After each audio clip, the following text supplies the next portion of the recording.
Good evening. I am calling the West Hollywood City Council meeting on March 20th to order at 6 p.m. And I'm going to turn it over first to Madam City Attorney. Thank you very much. Good evening. We have one procedural matter to address before we begin the meeting.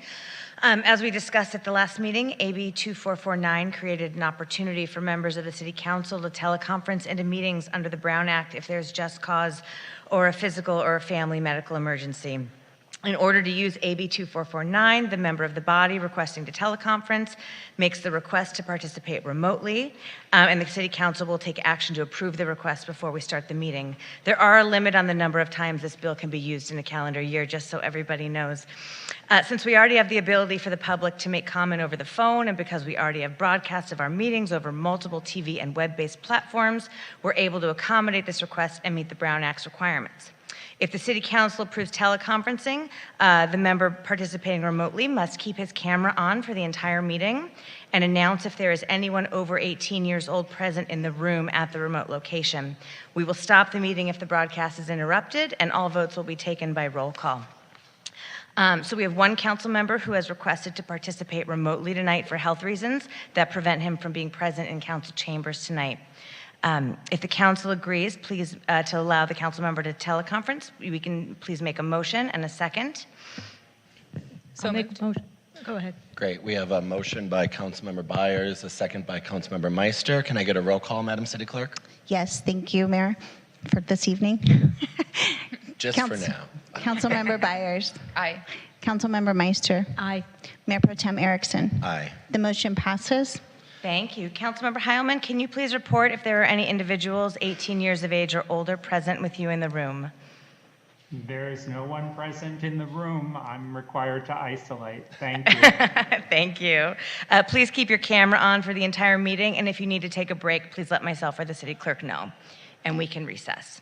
The broadcast might look a little different tonight, so we thank everyone in advance for understanding, and we can proceed with the meeting now. Thank you so much, Madam City Attorney. We're going to get a Pledge of Allegiance. Can I get Nick to do the pledge for us, please? Please rise if you're able and direct your attention to the flag.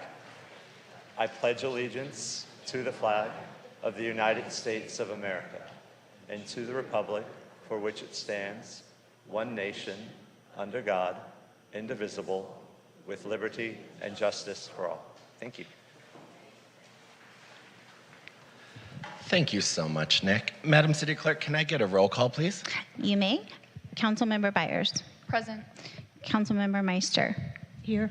Councilmember Heilman. Here on Zoom. Mayor Pro Tem Erickson. Here. I would like to note for the record that Mayor Shine is absent this evening. Thank you so much, Madam City Clerk. Do you have any changes to the agenda from staff? Yes, staff is requesting that item 2J be moved to excluded consent.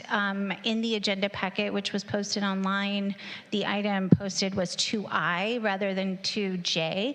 And in order to rectify that, we are going to have staff provide a brief presentation on that item so that council can approve it and the public can know what we're discussing. Additionally, item 2N, it is the co-sponsorship item. If you look at the staff report, it indicates new business. However, it was put on consent. So at this time, it will be a new business item unless the council desires to move it to consent. Thank you.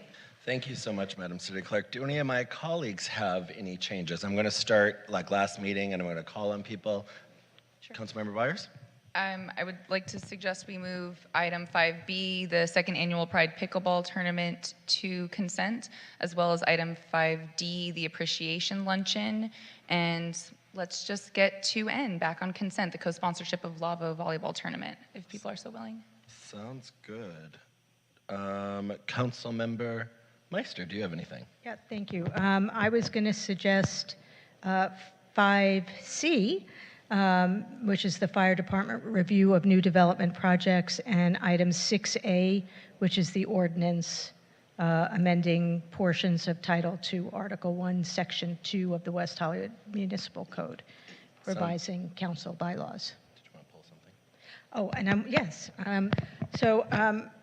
Yes, I would like to pull 2E, which is the ordinance number 2309 on commission purview and requirements. I just have some additional direction, and I know that we want to do that. Thank you. Councilmember Heilman. Well, the items that I wanted to move to consent have been moved, but I would like to keep 5D on the regular agenda for discussion. Sure. We'll move 5D back to consent. And Off of consent. off of consent, sorry. Off of consent. So then on consent, we have 5C, 5B, 6A, 2N, which was moved back to new business, but now is going back to consent. And then we've pulled 2J and 2E, and I think that's it. Anything else? Great. Mayor Pro Tem, Yes. any desire to move 4B, the budget update, to consent? I'm fine with moving 4B to consent. Great. All right, we're going to move 4B to consent, and then anything else from my colleagues? No? Great. Can I get a motion to approve the agenda as amended, please? Make a motion to approve the agenda. I'll second it. Thank you. Motion by Councilmember Meister, second by Councilmember Byers. Can I get a roll call vote? Yes, Councilmember Byers. Aye. Councilmember Heilman. Aye. Councilmember Meister. Aye. Mayor Pro Tem Erickson. Aye. The motion passes. Thank you so much. To begin, also, any of my colleagues have any adjournment motions they would like to make? And I'm going to go to Councilmember Heilman first. Nope. Councilmember Meister? Councilmember Byers? All right. I have one. I would like to adjourn tonight's memory and a meeting in memory of Darlene Zuloff, 74, of Fond du Lac, Wisconsin, who died peacefully March 3rd, 2023, after a brief but difficult battle with cancer. Darlene was many things to many members of the community, but most importantly, I'll remember her as my English teacher who taught me the love of reading and many things else, and was always a safe space like most English teachers are for gay students in their classrooms, and so I will miss her very terribly. All right, we have two presentations this evening, and I'm going to do both of them. We're going to first start out with a proclamation to the American Red Cross in honor of March as American Red Cross Month. So we have two individuals here who have come to do a lot of work with the city, and I'm so excited they could come out tonight and get this recognition. And that's Sean Inouye, Executive Director at the Western Los Angeles office, and Jay Winnenbach from the Regional Donor Services Executive from the American Red Cross.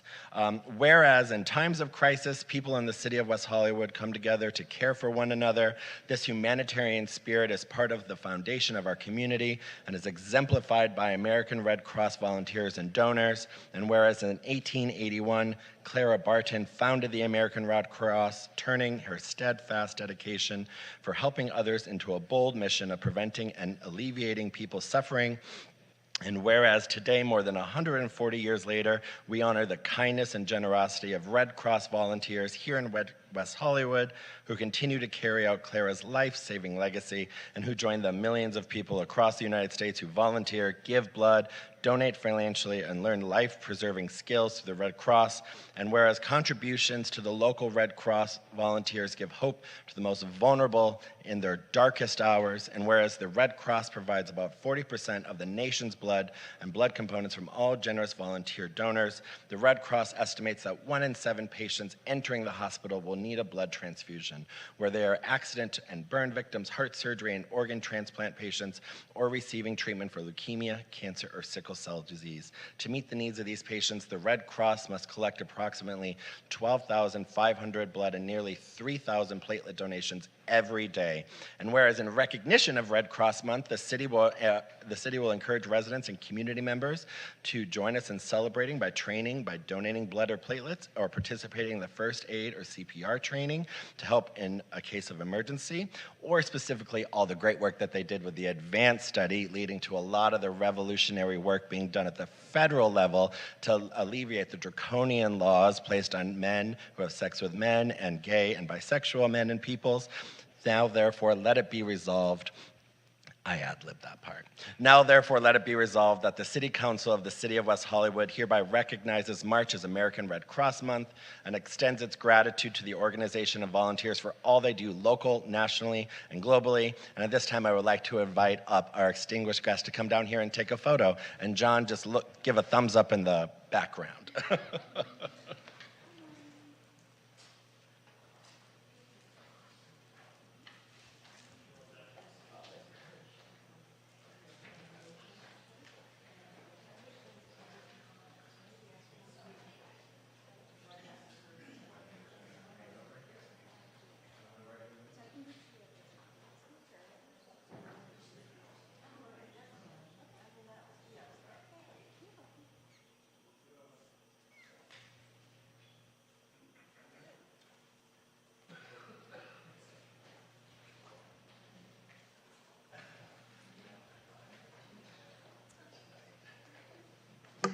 Well, City Council, Mayor Pro Tem Erickson, and the residents of West Hollywood, we're honored to accept this proclamation on behalf of our volunteers and our mission that we deliver every single day. I think this is particularly poignant. I just left a shelter in Lafayette Park where we had not one but two residents from West Hollywood that were there supporting our shelter operation. And this is it. This is what Red Cross Month is about. It's about remembering and reminding folks about the Red Cross mission and who delivers it, which is our residents, it's our volunteers. That is who we are as an organization, and I am proud to stand here and accept that on their behalf. I would also like to send another special thank you to Mayor Pro Tem Erickson for his work advocating for the advanced study and the work that's been done on a federal level to change the policy to create an equitable and inclusive, really eligibility process for our blood donors. So I'm really proud to see that work continue on the federal and local level, and again, honored to be here in service on behalf of our volunteers in the Red Cross. So thank you, and we look forward to doing more great work together. Thank you so much, Sean.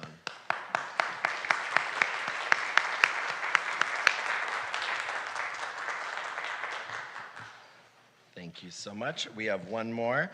This one's very special because when Yola Dore called me and said that she received such amazing treatment from both this organization as well as this individual, I knew exactly what this city needed to do, and that was to make sure we honor and uplifted them for their service to someone that we all love very dearly, but someone that we know and care about that they do for all of our residents. So we have a presentation for MV Transportation and Dorlin Liz Blanco tonight.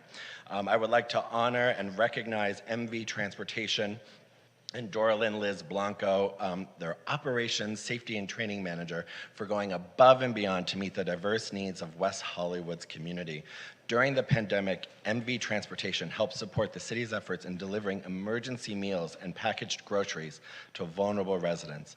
MV Transportation continues their hard work and efforts in securing transportation for our community members, including those that are part of our vulnerable populations. On behalf of the City Council and community members who reached out to me to share this positive experience with MV Transportation, I wanted to say thank you very much to you, as well as and especially to Liz Blanco. We truly appreciate your commitment to the safety and well-being of the passengers in the West Hollywood community and to those residents we love dearly. So I would love to invite Liz as well as MV Transportation up to receive this certificate and my colleagues to join me.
Mayor and council members, thank you very much for the opportunity.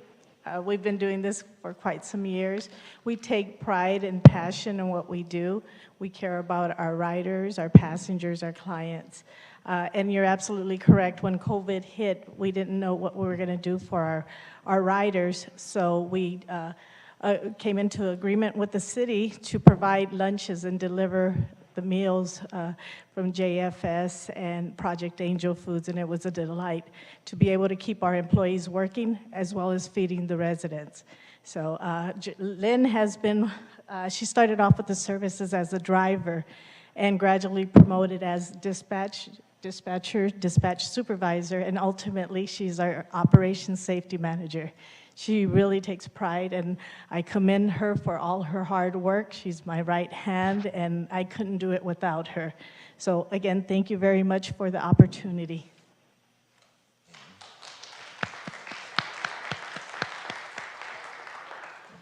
Good evening to all. I am very proud to receive this certificate. Thank you all very much, council members, mayor, our client, Francisco, City of West Hollywood, our dear passengers, Yola Dore, Miss Carmine, Brandon. Without the passengers, we wouldn't be here. And we are here for them. And thank you very much for the recognition. Appreciate you all. Very well deserved.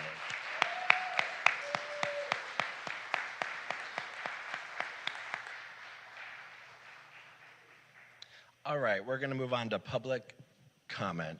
The City Council values your comment. However, pursuant to the Brown Act, the Council cannot take action on items not listed on the posted agenda. The public comment period is limited to 20 minutes with 2 minutes allotted for each speaker. This public comment period is to address the City Council on consent calendar items, other agenda items if the member of the public cannot be present at the time the item is considered, or items of general interest within the jurisdiction of the City Council. Another period is reserved for general comment later in the meeting for those that could not be heard at this time. Madam City Clerk, can we go to Zoom first, please? Yes, we have 3 speakers in Zoom, and I'll let Janet call those.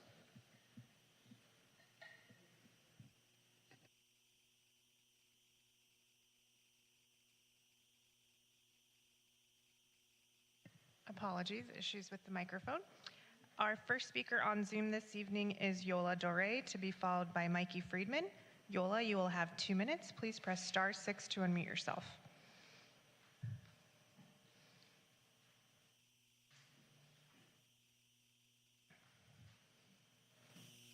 Yola, if you can hear us, please press *6 to unmute yourself.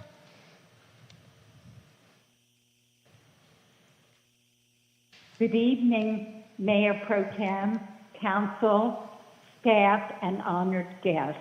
Yola Dore, West Hollywood. First of all, I want to thank you, Mayor Pro Tem Erickson, for bestowing this incredible honor on MD Transit's Liz, our Liz. She is an incomparable, phenomenal, unbelievable, caring soul.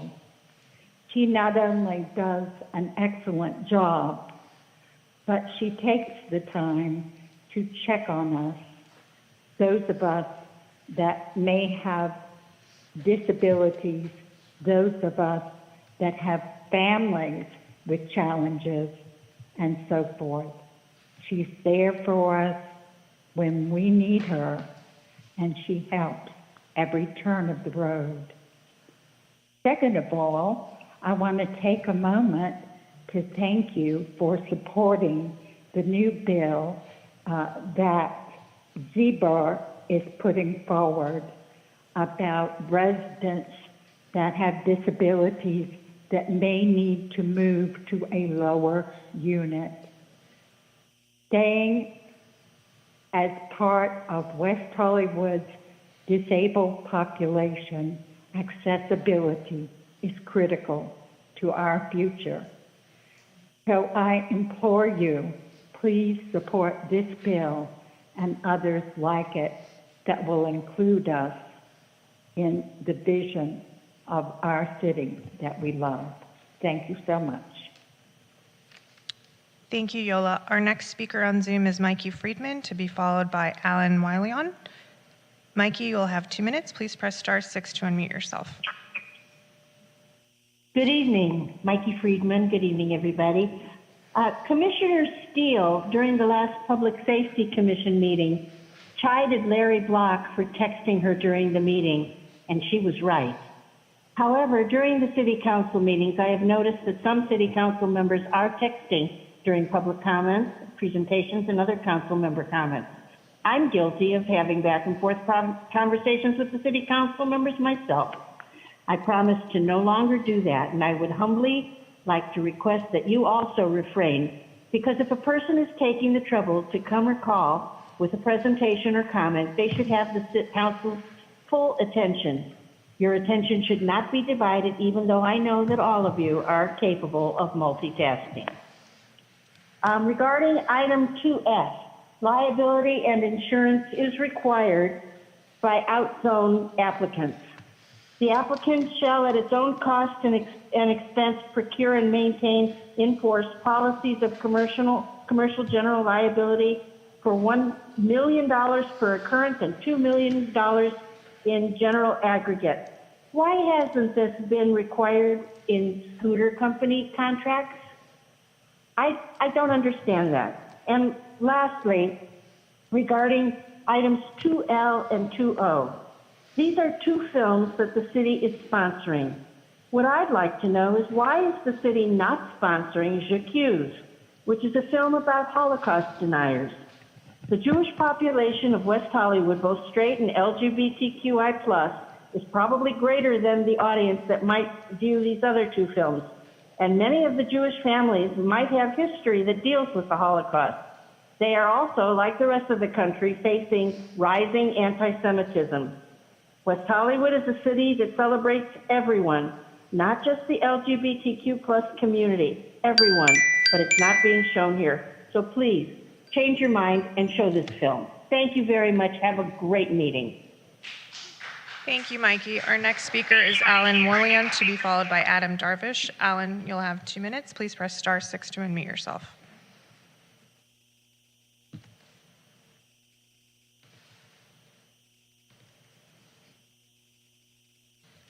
Alan, you're our next speaker. Please press *6 to unmute yourself.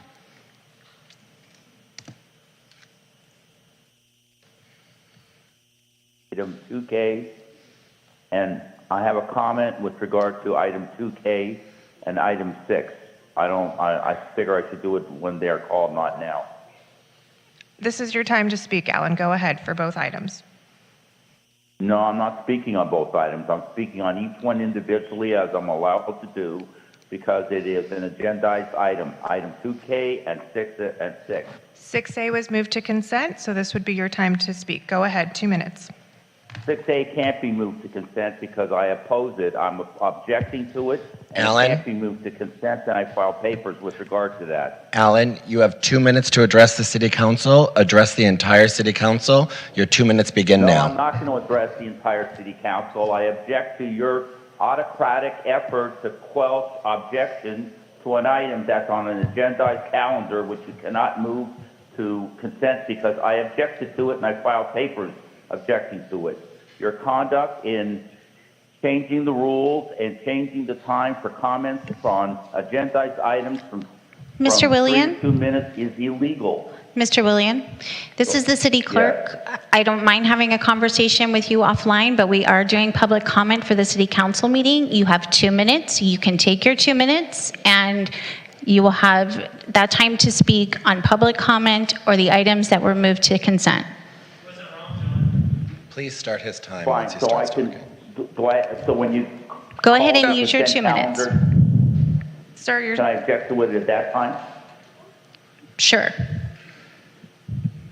I just want to object to the rules. And I filed papers with regard to this, and I want to object to 2K. That's all I want. Okay. Go ahead and take your 2 minutes to object. All right, with regard to the rules, I sent papers, filed them a few days ago, The reduction of time from 3 to 2 minutes is illegal, violates the Brown Act, it violates California case law. You can't do it. With regard to the donation issue, you can't do that either because it's filed under public comment and it's not filed under agendized items. So there is the right to donate time to somebody else, and you cannot restrict that. You can also not restrict it under donation under public comment because that violates due process with regard to those particular issues.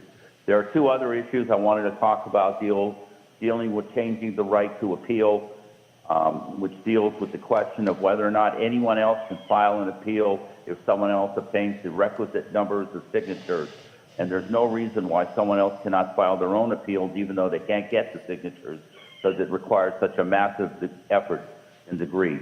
So with regard to that, the rules that you have right now are not only some of the worst rules I've ever seen, they're illegal. I repeat, they're illegal. I set forth the case law on it. They're illegal. They cannot be adopted. They're illegal, and you're going to have to send it out to somebody to review it to make sure they become legal, because you can't reduce 3 to 2 on an agendized item. It's not even a matter of debate. That's what I have to say with regard to the rules. With regard to item 2K, my comments deal primarily with earthquake safety. 2K is just a vehicle for that. The question is that it's located in a liquefaction zone and it's located in an earthquake zone. Alan, your time is up. Thank you so much. See, that's exactly why I'm trying to tell you. I'm going to sue you guys if you Thank you, sir. Thank you, sir. I'm telling you right now. Thank you. Thank you. Our next speaker is Adam Darvish. Adam, you will have 2 minutes. Please press *6 to unmute yourself. Good evening, Mayor Pro Tem Erickson, council and staff. Adam Darvish speaking as a resident. I'm calling regarding item 2E that relates to commissioners and their attendance. I did see that after 3 times they're taken out, and there's some exceptions that having a newborn baby or adopting a baby for bonding purposes, but I didn't see any details beyond that for commissioners that may be disabled or have special circumstances that may cause, for them to miss over 3 meetings, maybe 4 meetings. So I'm hoping that y'all will consider looking at that and having a review of the occasions and then decide to take them out. We don't want to lose good commissioners in the city if they have a viable reason for not attending or missing meetings. That's all, and then to wish everyone a happy spring equinox day. Many countries celebrate this as a new year, and wanted to bring it up, and also ask the council again to put public or residents' quality of life and public safety on the agenda every time. We had the marathon and we had the Oscar parties, and if you live a block north of San Marcos, south of San Marcos, you may experience all the after parties on our streets, on residential streets. So again, I'm asking for your help. Thank you so much. Thank you so much, Adam. In chambers? In chambers. Okay. Our first speaker this evening in chambers is Marnie Carmian. Marnie, if you want to come up, you'll have 2 minutes.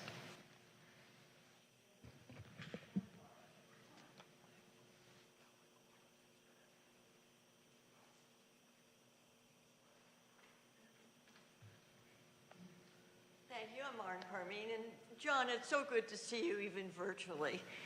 And I'm here to give a voice and 2 presences, mine and my son Brendan, in honor of Liz. I mean, I actually whispered to her, this is overdue. She's just been always so courteous, so accommodating, and I was so grateful to Yola letting me know that this presentation, this commendation was being given to her. And so that's why I'm up here speaking to you, That's it. Thank you. It's good to see you, Lauren, always. Thank you so much. Thank you, Marnie. Our next speaker this evening is Annie Jump Vicente, to be followed by Liza Sabalos.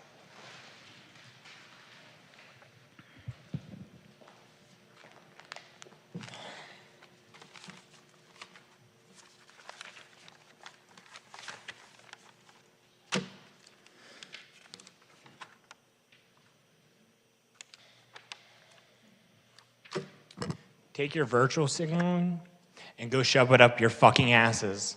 Item 2P, a resolution denouncing Tennessee Senate bill. Great that you're doing that. Item 4D, 5D. You're recognizing the Los Angeles County sheriffs and personnel. Go fuck yourselves. We had to riot against the police to start gay civil rights. And here you are all fucking celebrating it? What the fuck is wrong with you people? You want to throw $15,000 at the fucking police?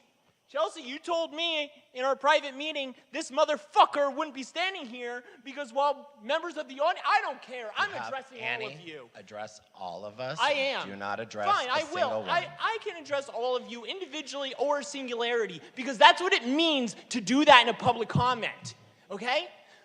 When other people came up here 2 council meetings ago and I pulled all the footage of them speaking out against me, and that motherfucker right there was nodding his head, advocating for fucking violence against me so he could enforce it, that one right there.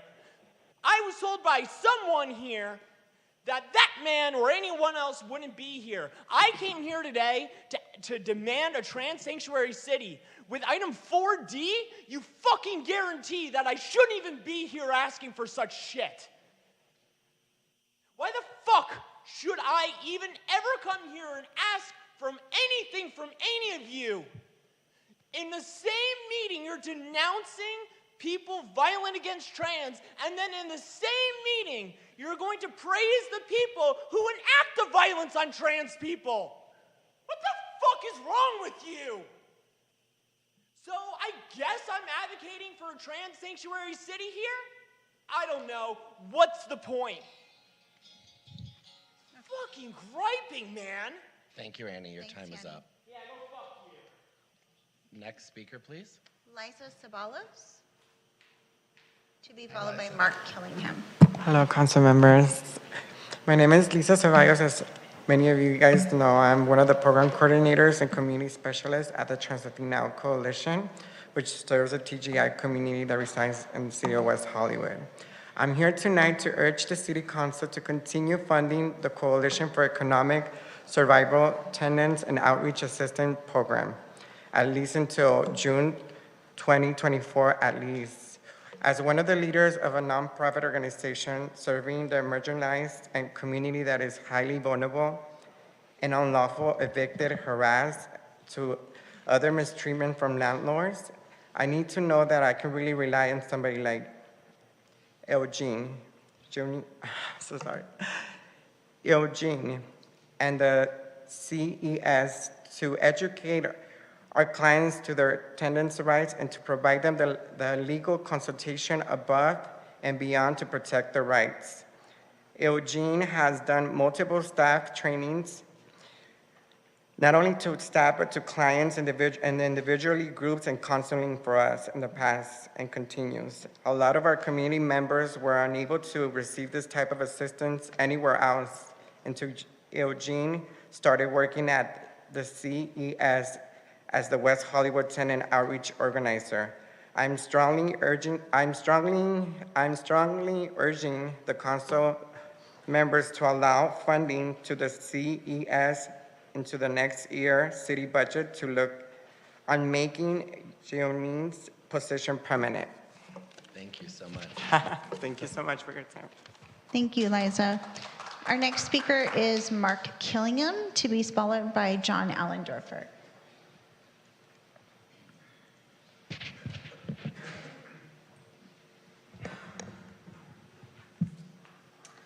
Hello, I guess my writing's bad, it's Willingham. But anyways, thank you for letting me speak for a moment. I just came to share something that happened last week. I've been a resident here in West Hollywood for years. I spoke once at a council meeting during COVID. I happen to live at the Hancock Lofts, right on Santa Monica Boulevard, where I tend to have a front row view of pretty much the world going on below me. Some of it good, some of it not so good. And during that time, I saw the increase in homelessness. And I know it's an issue that everyone talks about, and The problem here is not just homelessness, it's the mental illness that goes along with that and the endangerment of people who live here because of it. And, I'm not involved with what you guys are doing day in and day out, but I know I can speak on behalf of thousands of people in this city that when you walk down the street, and this is a walking city, and it's a neighborhood, and with most people who do not know West Hollywood, they have no idea that most of us walk around. We walk to go get coffee, we know our neighbors, we walk our dogs, but many of us do it in fear. When we see someone walking down the sidewalk towards us, screaming at the sidewalk, screaming at the trees, and then chasing people, chasing our neighbors.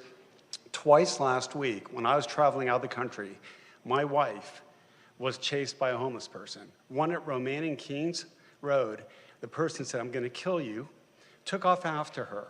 She took off running. She has panic attacks as it is. She called me. I said, "Did you call the police?" You know what her response was? What are they going to do? Last time I called the police, they asked me if I was injured. When I said no, they said there's nothing they can do. You really need to think about this. We have empathy in this city for everyone, except for the citizens that live as a community day to day. We really need to do something about it. Thank you, Mark. And if Corey and Danny could speak to Mark, I know they're back there, that would be great. Thank you. Our next speaker is John Allendorfer, to be followed by Kindred Soul.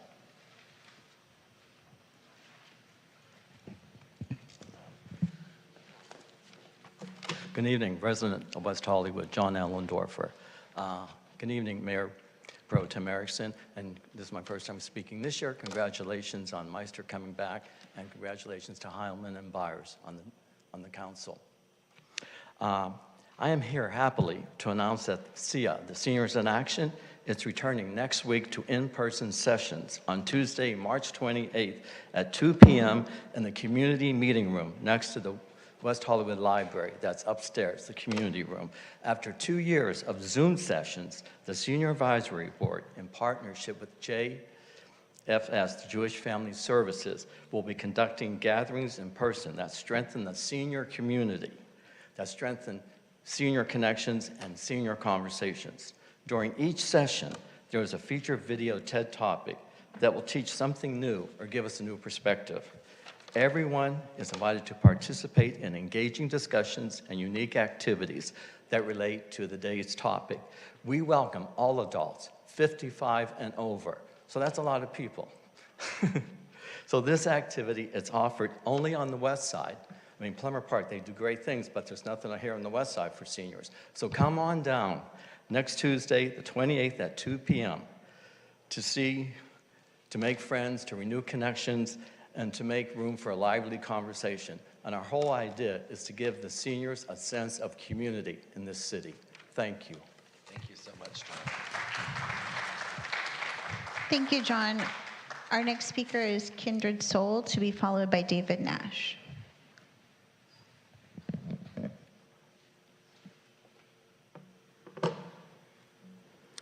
Hi. Thank you for listening to me today.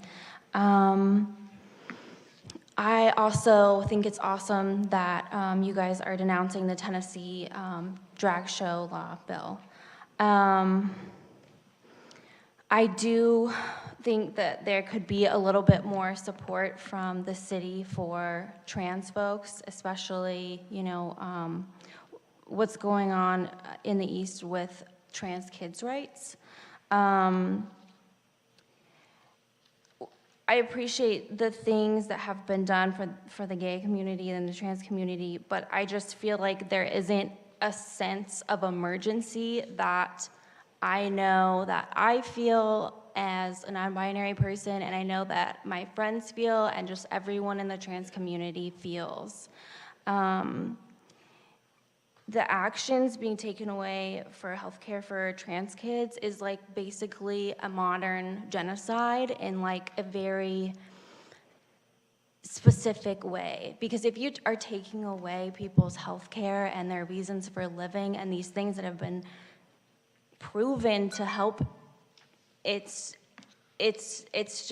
very frustrating, and I think that You know, WeHo has always been a place where I've felt at home and I felt like I could be myself, and I know others feel that way, and I just wish that it would be possible for you guys to have a bigger statement or just claim that this is a safe spot for people to be here. I also agree with Annie Jump about the sovereign state for trans folks. And yeah, the emotions that I feel daily led me, I feel like, to come to say something about this, because it just is depressing to be heard all the time. You know, you don't exist or you're invalidated. And Kindred, I'm sorry, can you wrap up your 2 minutes? Or for whatever reason. Yeah, Thank you. I just think that we could all use a little bit more validation in the world, right? So yeah, I would hope that you guys would think about the sovereign state for trans folks. Thanks. Thank you so much. Thank you. Our next speaker is David Nash, to be followed by Wes Siegmiller. Thank you. Good evening, Mayor Pro Tem Erickson and council members. First, I'd like to say a special heartfelt thanks to Liz from NV Transportation. She's arranged numerous rides for me, countless really, to the Braille Institute, and more importantly, the times I've been in wheelchair, 3 times, they've come and hauled me up and down the ramp and right back to my front door, and that special care has been greatly appreciated in my recovery. I'm also here to speak in favor of adding the technology that will make virtual participation available to Plummer Park, room 5 and 6, where we have our Disability Advisory Board meetings. I noticed that at the end of the last meeting, John Heilman made a statement urging staff to look into this, and I just hope there's follow-up, and sooner the better. Also, about sidewalk safety, I want to let you know that on the south side of Santa Monica Boulevard between San Vicente and Robertson, there are ramps that push you out over the street. And a few weeks ago, I took a stumble off the end of one of those ramps, as there's nothing to stop you or warn you that it's zigzagging and pushing you back on the sidewalk.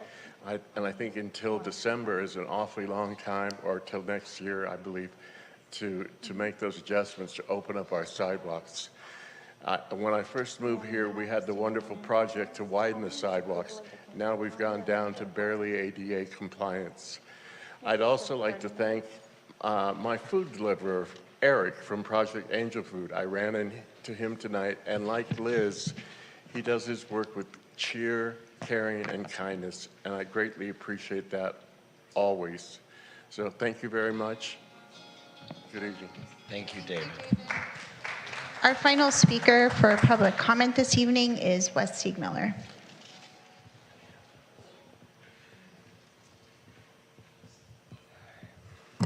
Good evening. My name is West. I'm a longtime resident of West Hollywood and a lifelong advocate for equality. I'm here to call for healing after this period of division and hostility that we've all endured. The end of the local state of emergency is long overdue, and it calls on us to reflect on the last 3 years. Mistakes were made, the science changed, people were censored, and our pain denied, and our voices hushed away. Meanwhile, reactive policies were implemented here in WeHo that often scapegoated people based on their health choices and their status. Mandates, passports, and other measures were sometimes used to punish and coerce us, and the system abandoned the sacrosanct principle of voluntary informed consent.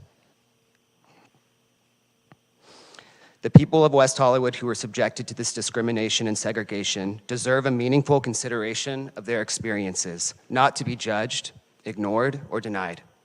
But while we can debate policy prescriptions, we should all be able to agree that everyone deserves to be heard, and that no one should have to live in an atmosphere of inequality and violence. So in order for us to move forward, it's time for us to pivot. We have to make sure that WeHo is actually a place where everyone feels affirmed and accepted. In my opinion, what we ultimately need and deserve is an official, non-discrimination policy that acknowledges the reality of our experiences and respects all of our God-given human rights. And as a small step in that direction, tonight I'm asking City Council to direct staff to issue a public impact report that includes the experiences of people who were negatively impacted by vaccine mandates, passports, and related measures in West Hollywood. As the founder of the Free WeHo Coalition, I'm happy to offer my help in good faith to connect you to our local LGBT health freedom community. I believe that together we can finally break the fear and stigma. To close, I'd like to quote C.S. Lewis, "There are far, far better things ahead than any we leave behind." Thank you for listening with an open heart. Thanks, Wes. Thank you, Wes. That was our final speaker. Thank you so much. We're going to turn it over now to our city manager. Thank you, Mayor Pro Tem Erickson. Good evening, Mayor Pro Tem and City Council members. I do have a few comments, but I'm going to turn it over to our City Attorney first for a couple of comments. Sure, I just wanted to make one quick comment before the city manager gives his city manager remarks, because there were some questions about item 6A, which has been moved to consent tonight. As the city clerk mentioned during public comment, she and I will reach out to the speaker to discuss the city's existing public comment practices. The time limit at City Council has always been 2 minutes to speak, and it's been in the city's rules of decorum for many, many years, so that's not changing tonight, as well as the rule against allowing people to donate their time to other speakers. That's a long-standing city practice that's not being changed tonight. The only changes as part of item 6A are to codify an earlier meeting starting time and to move the order of the agenda so legislative items will go up earlier in the meeting, and then to add the existing rules of decorum onto the front of the agenda for ease of reference to the public to know what they are, but they aren't actually being changed by the action of the council tonight. And the city clerk and I can reach out to the speaker to discuss further. Thank you. There we go. A few comments. The WeHo Reads online event will be held on Wednesday, March 22nd at 6:30 p.m. This event celebrates women at the Center of Literature. You can RSVP at weho.org/WeHo Reads. The city hosted 2 active shooter workshops this month. Over 43 participants attended the business community session, and over 50 attended the community at large session.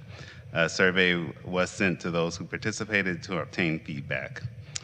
And the LA County Fire Department will be facilitating a free community emergency response team, also known as CERT, training at the West Hollywood Aquatic and Recreation Center on April 15th, April 22nd, and April 29th from 9:30 a.m. to 4 p.m.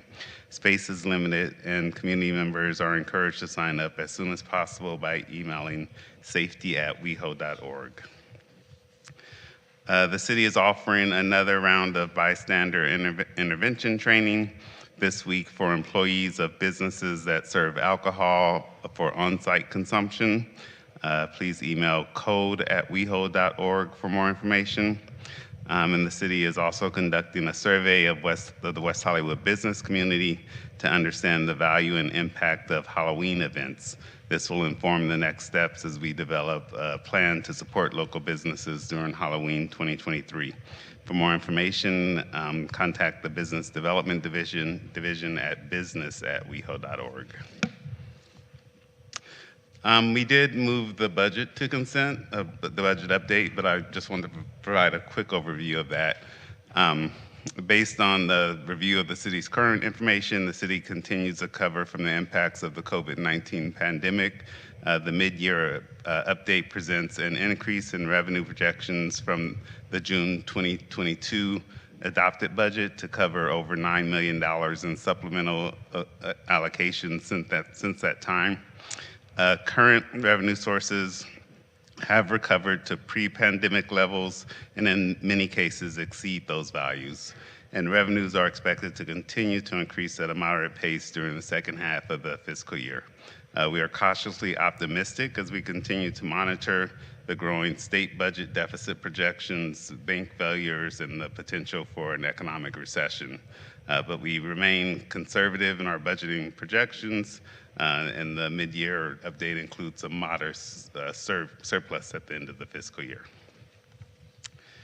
And just lastly, the city went through a request for proposals process to select a consultant to conduct municipal police department feasibility study and review of the existing contract with the Los Angeles County Sheriff's Department. The recommended consultant was initially presented at the February 13, 2023 Public Safety Commission meeting, and a second discussion dedicated to this topic was held at a study session and community listening session at the March 13, 2023 Public Safety Commission meeting.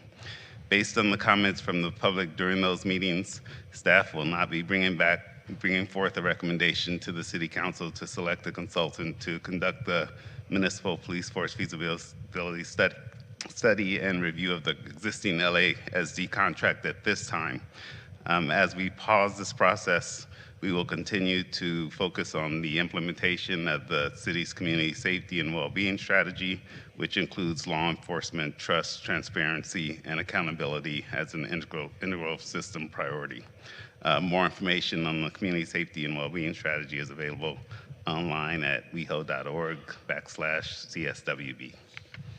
And that concludes my comments. Thank you so much, David.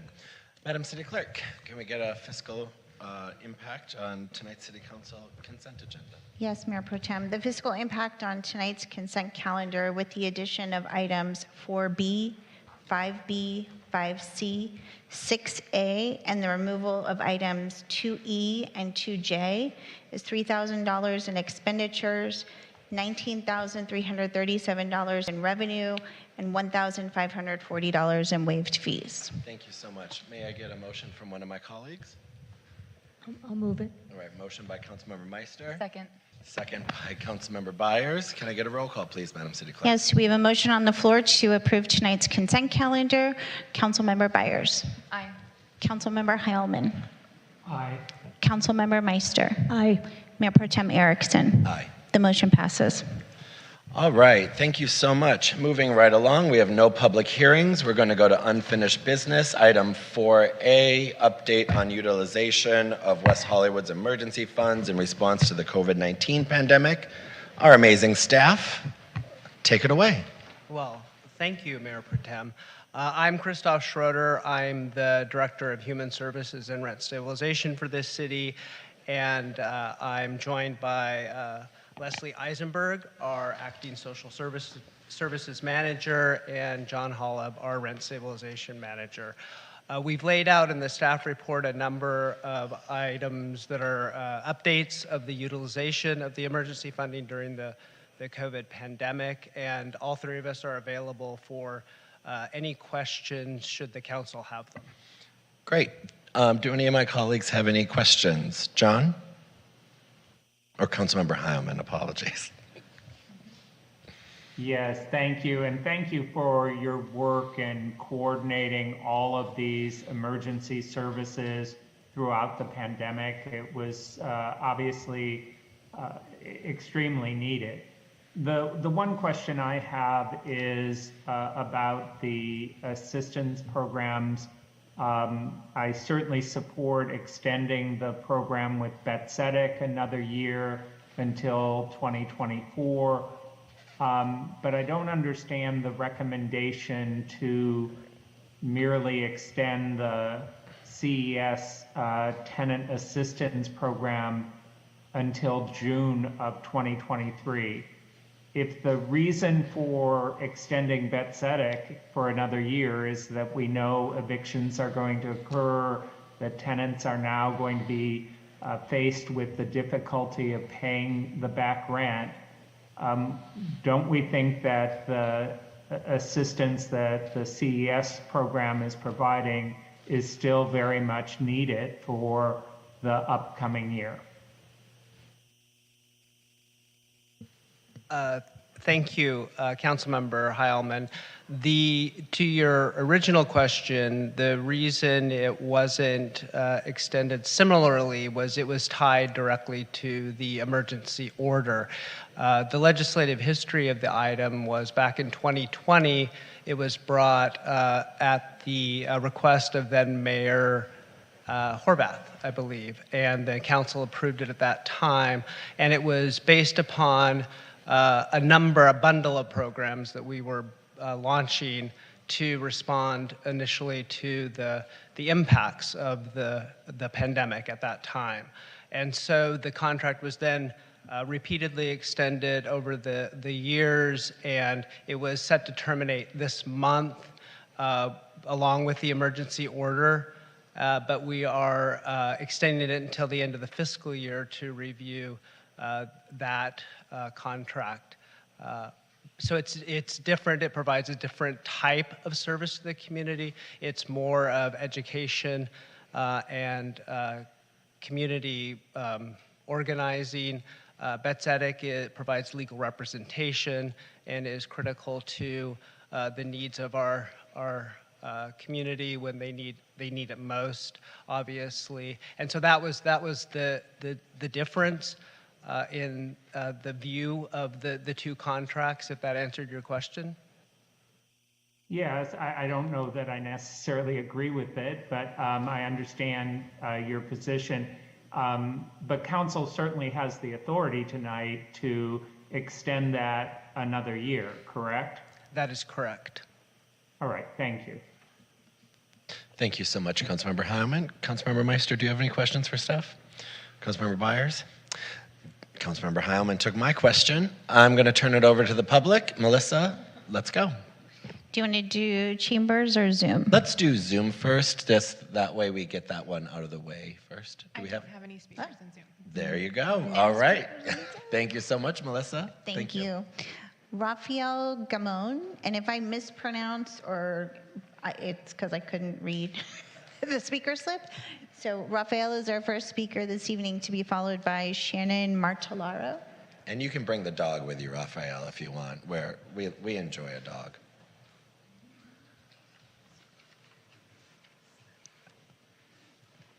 Dear council and team, the name was pronounced perfectly. My name is Rafael Gamon, and I'm a citizen of our beautiful West Hollywood city for over 30 years. As a co-director of our tenant association on 917 Larrabee, we did reach out to CES to communicate about the bullying short-term rental takeover in our rent-controlled unit. I informed some of you directly. CES had a different speech prepared, so I just learned something. Gentleman to my right, you might not be aware of it, but they've been around for 50 years. That's the only avenue we have to actually communicate to the council what's going on in our city. They are essential beyond just what happened during COVID. For us, in our case, we're communicating with them that we have 900 illegal Airbnb rental advertised a month in West Hollywood. If code could enforce just a minimum of 25%, the city would make $4 million.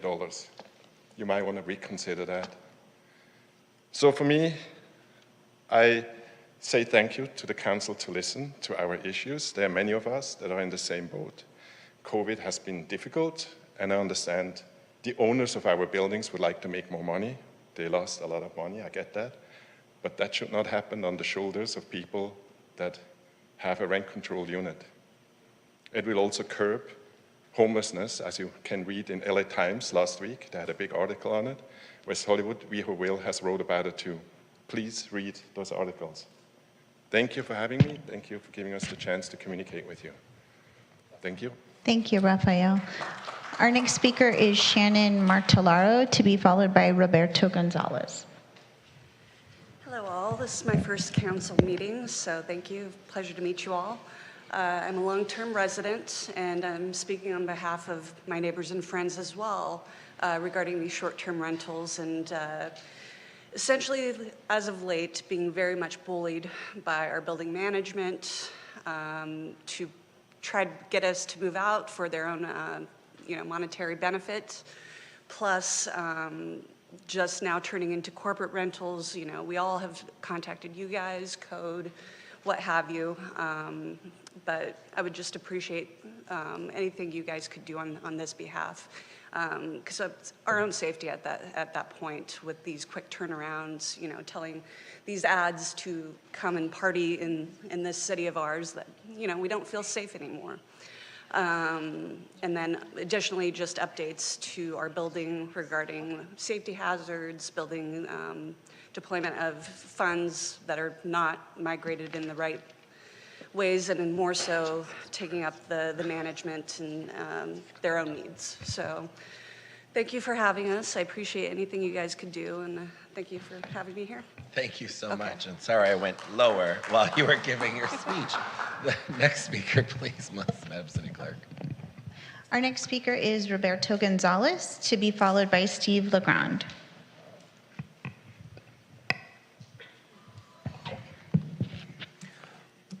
Good evening. I've been a citizen of West Hollywood for a little over 45 years. I've lived here longer than any place in my life. I love this city. I'm also a U.S. Vietnam veteran, serving in the Navy honorably. And as you can see, I'm now a very proud retired citizen in West Hollywood. My name is Roberto. I live at 917 Larrabee, which has been used recently to rent illegal short-term rentals by the owners of Hiller Hospitality. CES has been helping us with these and other slumlord issues. I ask you please, please, to extend the contract for another fiscal year. Thank you.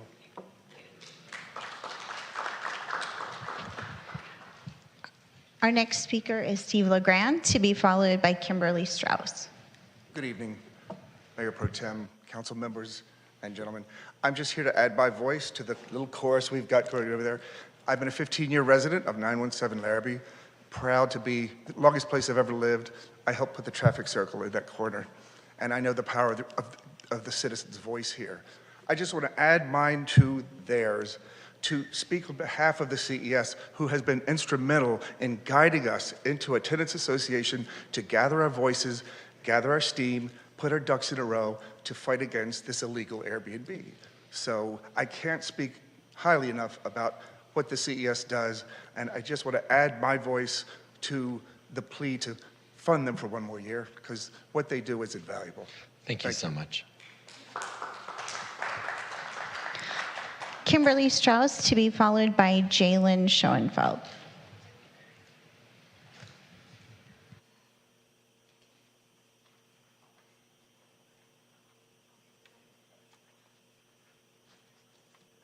Good evening, everybody. My name is Kimberly Strauss, and I live in West Hollywood. I reside over at 724 Northwest Knoll. I'm here to urge the City Council to continue funding the Coalition of Economic Survival Tenant Outreach and Assistance Program and with Eugene Maskey. Our building that we reside in has had numerous issues. Some of them have also, we've been living with hazardous and health-threatened issues. One of them being where I've taken my landlords to the city by way of CES at least 5 times, which should be public record. I lived in horrible conditions, was hospitalized, had skin lesions from mold exposure, and nothing was done.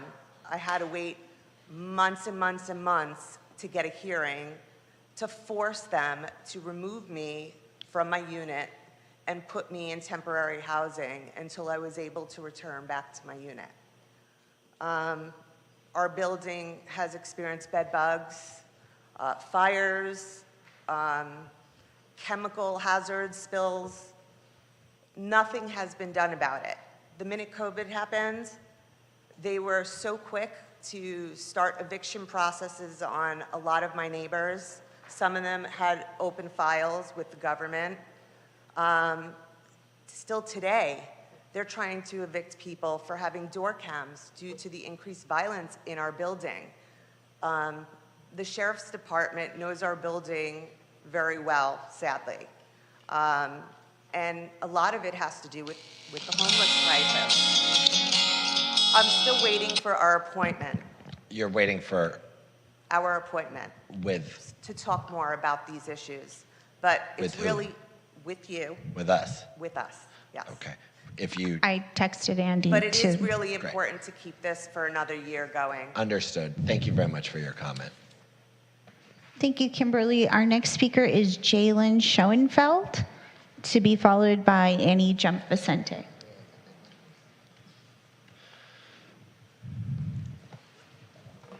Good evening. My name is Jalen Schoenfeld. I'm a West Hollywood renter. I live at 1301 Havenhurst Drive.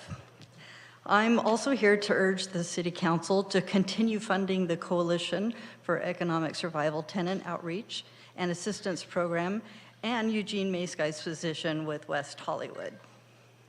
The city is well aware of the problems tenants at 1301 Havenhurst Drive have been having for the past 2 years.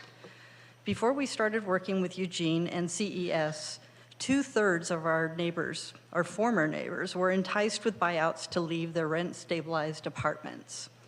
Then ownership decided to push the remaining long-term SRO tenants out by redacting multiple services, lowering our quality of life, and harassing tenants, including threats of Ellis.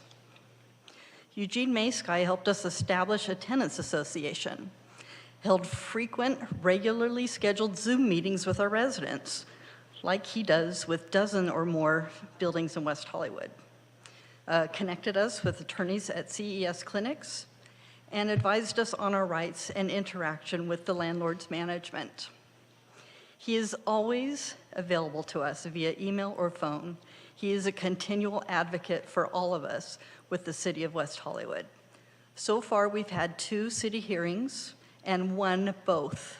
Yay.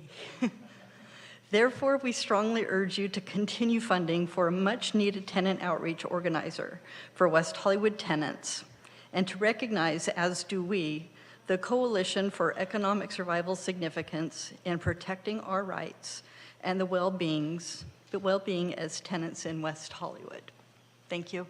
Thank you.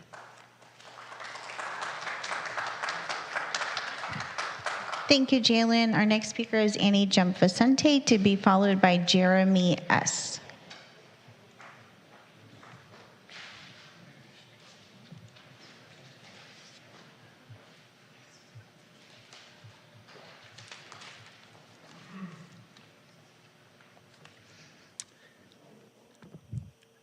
I would just like to quickly state that the line says during the first public comment section, well, basically any public comment session, it says that any member of the public may address the city council. It does not say the whole city council. I can address you all individually. I'm addressing you all individually here. Please don't interrupt my time. You can wait till the end. Annie, Secondly, you have to address the item of which you signed up to speak for. Secondly, address the item. item at hand. Okay? So let me fucking speak. Okay? Well, we definitely need the RSO. Of course, I'm always a bitch, and I have to fight my landlord at every turn because he's a slumlord just like every other goddamn landlord. Because guess what? They use our rent to make a profit, whether it's paying mortgages or just putting it in their pocket. Plus, they also have the ability to raise it every single year, even in addition to the RSO being here. So please extend the protections for renters, like, we keep asking every meeting or so. Extend the power that the RSO has to enforce rights. Also make sure that they enforce the code against landlords. My landlord, after I recited multiple laws for him, saying that I am legally allowed to withhold my rent if he does not fix the floor from a big hole in it in my apartment, and he said, no, there's no law saying that you can withhold your rent. Section 1941.1 of the California Code for any renters in the place here. Yeah, so he is currently trying to screw me out of a free month's rent because, well, I withheld my rent legally until he made said repairs. RSO, please continue.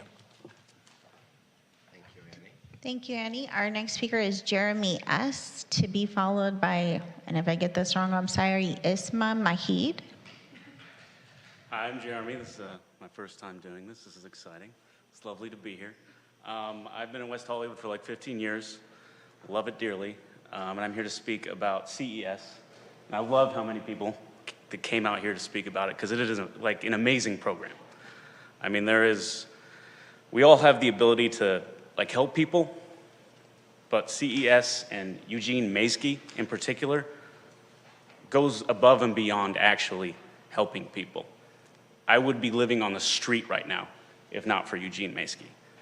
The definition I heard of CES from you might have been what it started out as, but it has mutated into something so much more. And it is helping people in this community. It is making the city look good. So when something makes you look good, you generally want to keep it around. And yeah, that's what I came up here to say. Thank you for having me. Thank you so much. Thank you, Jeremy. Our next speaker is again Isma. It's Uzma. Okay, I will fix that. Hello. Thank you. Hi. Good evening, Mayor Pro Tem Erickson, council members, and city staff. I'm also here to urge the City Council to continue funding the Coalition for Economic Survival, along with Eugene Maysky's position. I truly don't know where I would be today without both CES and Eugene. I've resided in West Hollywood at 8600 Rugby Drive for the last 13 years. Prior to the pandemic, I worked as a manager in restaurants in Beverly Hills, Hollywood for over 15 years, as well as 10 years in New York City. Due to the pandemic and the toll it took on the hospitality sector in particular, I was forced to avail myself of public assistance for the first time in my life. It was only by finding CES, and particularly Eugene Maysky, that I felt that there was a light at the end of a very dark tunnel. The emotional and mental stress that I was under from my landlord during this time was especially devastating. It was Eugene who guided me through the tough process of dealing with my landlord. I was informed of tenant rights, which I did not know of, how to protect myself and fight for my rent-stabilized tenancy.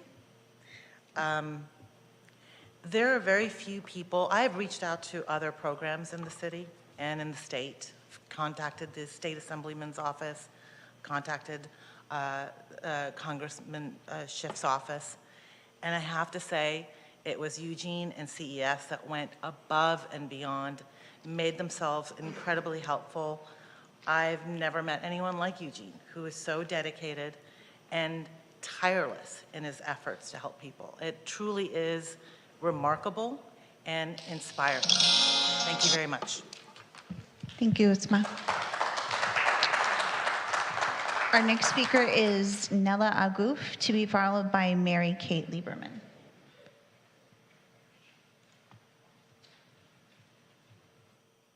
Okay, I'm going to move on to Mary Kate Lieberman, to be followed by Maria Heifetz. Good evening, Mayor Pro Tem Erickson and council members. Thank you for this opportunity to speak. Like several people here, I'm speaking out on behalf of the Coalition for Economic Survival and my support of them. I am the co-president of the 917 Larrabee Tenants Association, and I live in particularly awful conditions. I have been living in my living room of my one-bedroom apartment due to extensive mold and leaks that go unabated. And we contacted CES to help form our tenants association to deal with these and the Airbnb issues that were mentioned, because it seems that after COVID, landlords have decided that they would rather force us to live with worse and worse conditions, so we either move out, which we have been told several times by managers, move out if you don't like it here. We're not going to move. This is our home, and we see CES and Eugene as a way to organize, like labor does, to organize tenants, to stand up for our rights, to lobby for new legislation, and to make renters' protections even stronger here in the city of West Hollywood. Please consider upping their contract for another year and for many years to come. Thank you very much. Thank you, Mary Kay. Thank you, Mary. Maria Heifetz, to be followed by Eve and Yvonne Bariato. Hello. My name is Maria, actually Masha Heifetz, and I represent Jewish Family Service, West Hollywood Comprehensive Service Center. I'm here tonight to urge the City Council, not surprised, to continue funding the Coalition for Economic Survival Tenant Outreach and Assistance Program and Eugene Maisky position for the next fiscal year. As one of the main nonprofit organizations serving West Hollywood community, we'll see a lot of eviction cases, harassment, denial of repairs, and other problems tenants are dealing with. Please, I need to know that I can rely on somebody to educate our clients on their tenants' rights, provide them with free legal consultation, and strive to do best of them what I would. Eugene has done multiple stuff, training, individual and group counseling for our clients.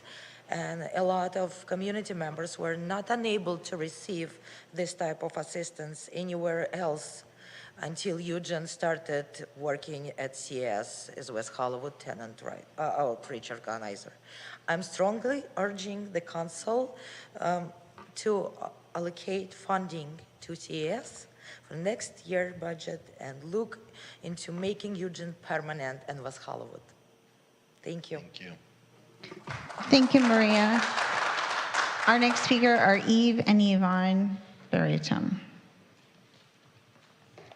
Hello. I'm Eve, and this is my mom. There you are. And we're just here to talk about the CES. It's such a great program. I mean, I've lived here, I'm 28, I've lived here all my life since I was a little kid. I've lived in the same building, which is 724 Northwest Knoll Drive. And I used to work for the city, actually. I was a lifeguard here, and I also was on the swim team at the old facility. So it's like I've been a part of this city my whole entire life, and it's a great city. I love it. I just think it's not fair that, this city is one of the only cities that offers rent control, and it should, I feel, be basically not, these landlords, I get it, they want to charge higher rent because they want to make more money. I understand that it's business, I get that, but it's just for tenants that have found that opportunity of an apartment that was low rent and it only goes up a certain percentage a year. That's something that I feel, why should us tenants have to suffer with renters trying to increase that? It's a privilege that we found, and they want to try to take it away from us. And my building, I mean, it's a 50-unit building that is poorly managed. The manager's never in her office. And a lot of us have been living in hazardous and health-threatening conditions, like everyone has mentioned so far. And Eugene, I just want to say, he is such a hard worker. He goes above and beyond for people. It's insane. I don't even know why you would want to take him off a contract when someone works so hard and is so passionate about helping people. Isn't that what we want? People to help people, and he's one of those people that does that. And I think he definitely deserves to get his contract renewed, and I hope you guys can please look into it and reconsider him in this program, because it's really great. Yeah, thank you guys. And I'll just say Thank ditto. Ditto. Thank you. Thank you. That was our final speaker. Thank you so much. I'm going to turn it over to my colleagues to see if we have any comments. I have a feeling this one can be short and concise. I'm going to start with Councilmember Meister. Thank you, Mayor Pro Tem. I was wondering if I can ask Eugene a couple of questions. Is he here? He's here, isn't he? I saw you before. Yes, Come on up to the Come on down. You're the next contestant. Hi. So, Good Eugene- evening, everybody. Sorry. She promised to be nice, don't worry. Oh, yeah. Yes, I know. So- I know. Lauren's been very supportive, actually. Lauren allowed me let her ask to her share question. flyers. So I guess one of my questions is, many of the residents who spoke are talking about short-term rentals, and I guess I want to understand how you're helping them with that, because as you know, short-term rentals has been a big challenge for the city, and so it sounds like you're doing something that we haven't been doing, and maybe you can share with us what that is. So 917 Larrabee Street is probably the most egregious case where we're dealing with this right now. We just created Tenants Association. We will be working with our West Hollywood clinics, which we have, where attorneys, like actual practicing attorneys, volunteer twice a week. And they give one-on-one consultations. They also can give consultations for the whole Tenants Association via Zoom from the comfort of your home. You can always register. Everything we do for free, for residents is always free. So any resident can register. On Wednesday night, we do consultations at 6 p.m. and Saturday morning at 10 a.m. We're gonna consult with our attorneys what we can do in terms of stopping that. We're also gonna come to the council asking to influence that situation, because in that specific building, 917 Larrabee, that situation is so blatant that the ownership and management are literally not covering it anymore. They're openly telling tenants, well, what are you gonna do? We're doing it. What are you gonna do? What can you do? You can't do anything. Are you reporting it to code compliance? Because, you know, we do have an ordinance. We did, yeah, and tenants did. But the thing is, in order to do that, code compliance needs a listing from one of the websites, like Airbnb or something like that. We're gonna do that too, to provide them with evidence. But the burden of evidence shouldn't actually be on the tenants in this case. We should have an investigator who would follow up and actually prove that this is happening, considering the whole Tenants Association from that building is telling us that this illegal activity is being perpetrated, basically. So just, can you just tell me, I understand that tenants formed associations, tenant associations, yes, which is great. Are they actually stopping the short-term rentals by doing that? No, you can't speak now, I'm sorry. No, as of right now, we're working on strategy how we're gonna actually work on stopping that in their property, because their safety, or as tenants, safety of their property and their personal safety is being threatened because they have strangers every 2-3 days coming into their property. And then several of the tenants talked about the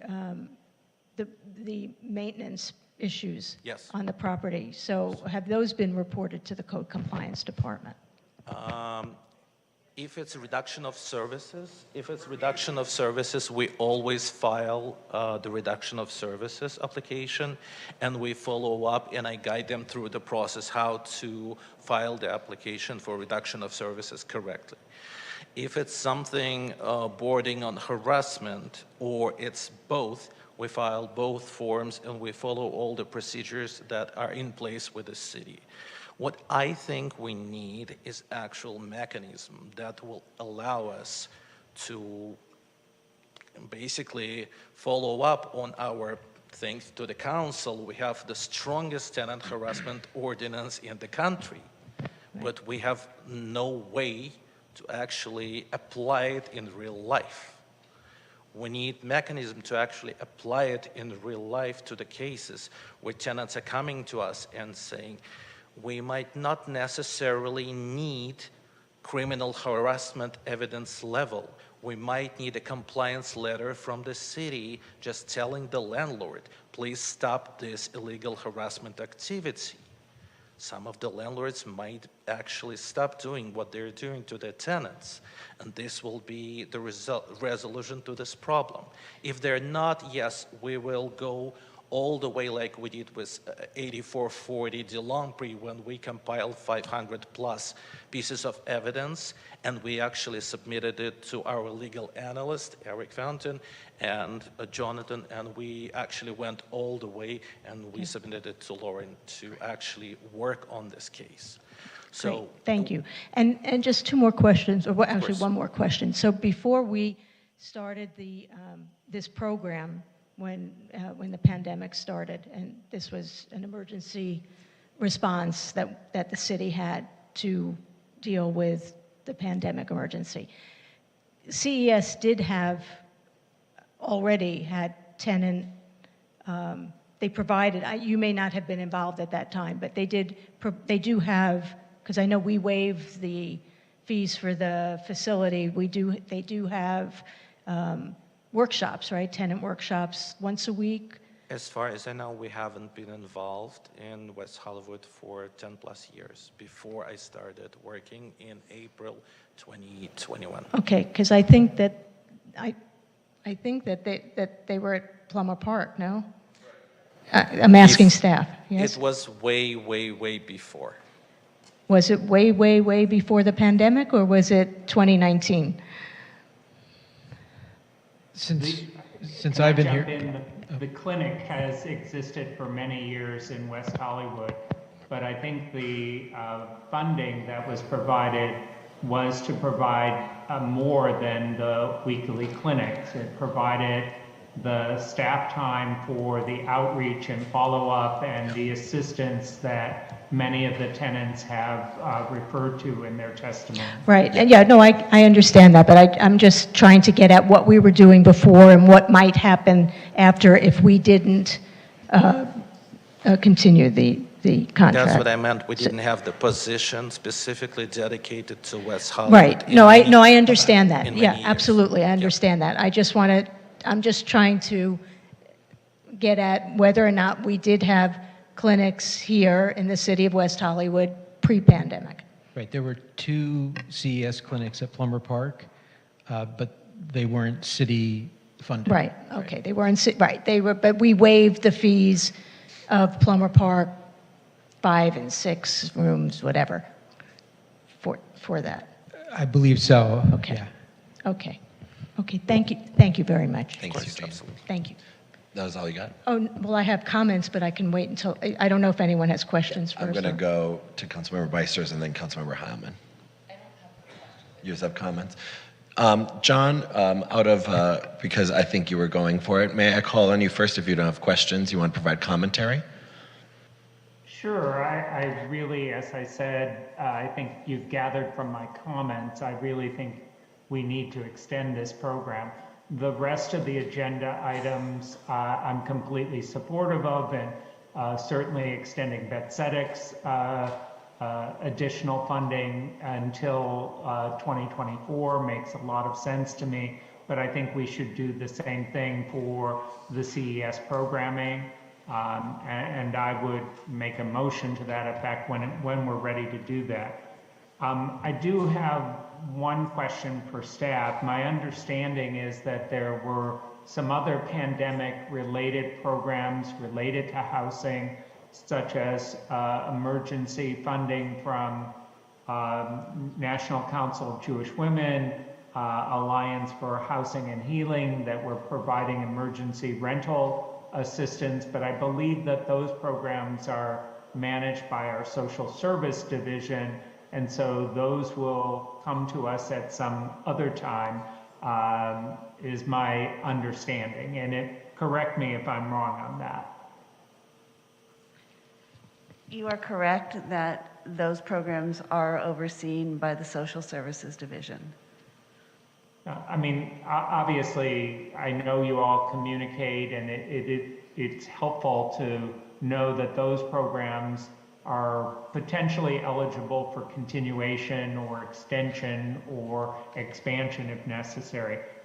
I guess the other question that this raises for me is that we do have a very strong rent stabilization ordinance and anti-harassment provisions, but it seems like the RSD staff has a more, I would say, passive role here rather than, rather it's on the tenants to initiate things. And it troubles me that the enforcement, it seems to be not as strong as we intended when the ordinance was adopted. Thank you so much. Those are my own comments. I do support extending the CES contract until 2024, and we should be considering whether we want to extend that on an ongoing basis. Thank you so much, John.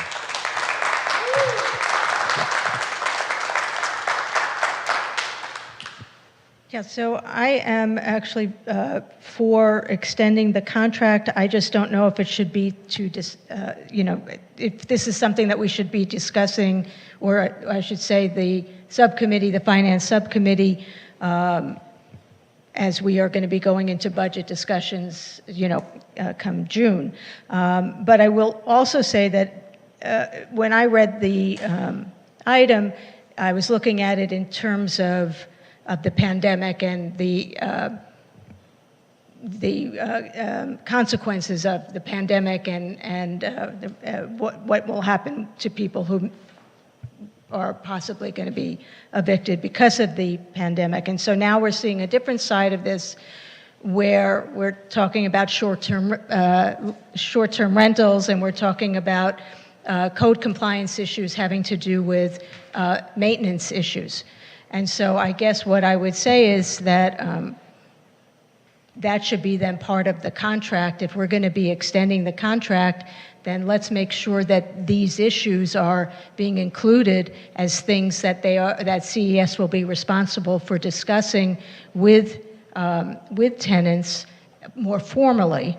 Because right now it's informal because they're not responsible for code compliance issues having to do with mold and maintenance, or, in terms of this contract, right? So, and short-term rentals. So I would like to see then if they are being effective in those areas by organizing the tenants in buildings, which we are not allowed to do, I would gather that staff is not allowed to do that, as a city where we cannot do that officially.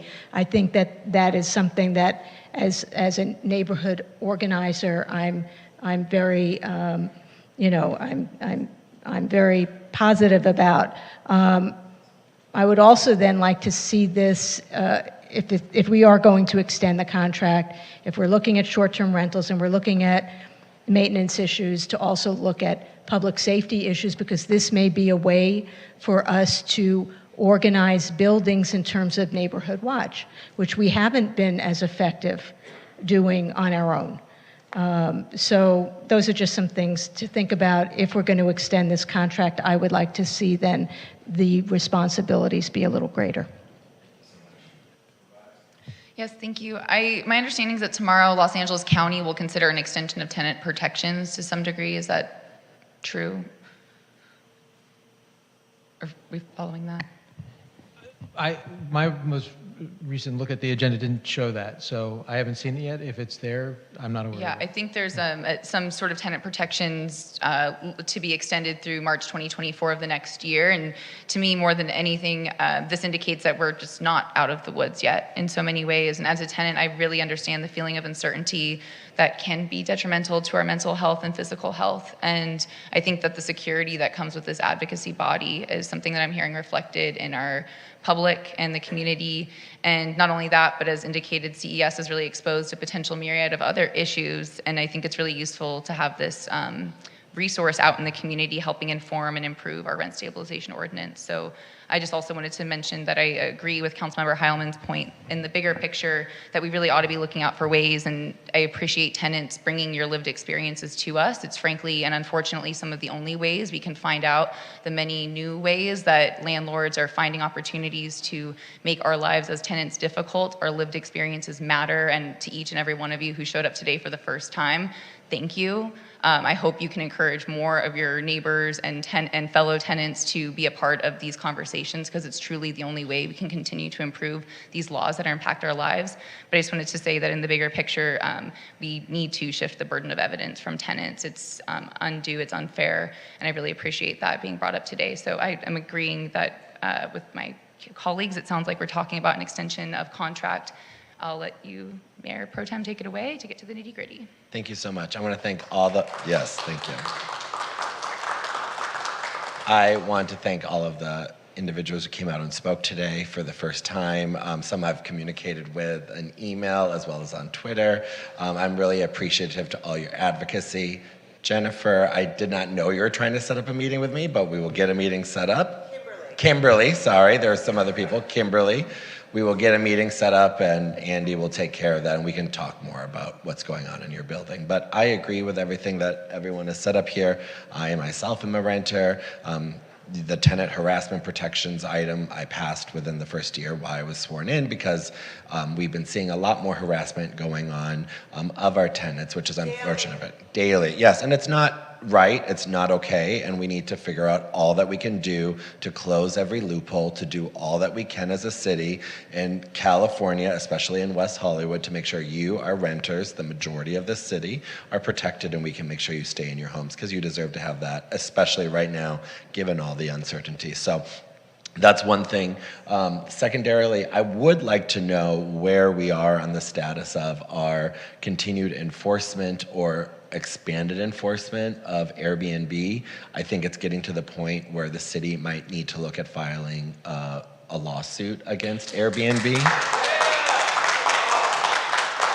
I believe, and I'm not going to mention names anymore because I don't want to get a Kimberly Jennifer situation going again, but I know someone talked about 900 illegal rentals in this city when you talked about Airbnb. That's unacceptable. We've tried and we've done to do all that we can to ban Airbnb, but we know landlords use them and we know they try to circumvent every rule, and we need to do all that we can to ban them in this city once and for all. And that also then means adding more dollars to have more enforcement for code, to do all that we can, because it doesn't just stop at Airbnb. Then it goes to a mold issue, and then you have to get a mold person that has out of your own pocket when your landlord needs to do it. And you might see an item on a future agenda where we're going to try and fix that as well. That's a long, elongated soliloquy for us to all say that I think we have consensus to make a motion to approve the items that are presented by staff, with the addition of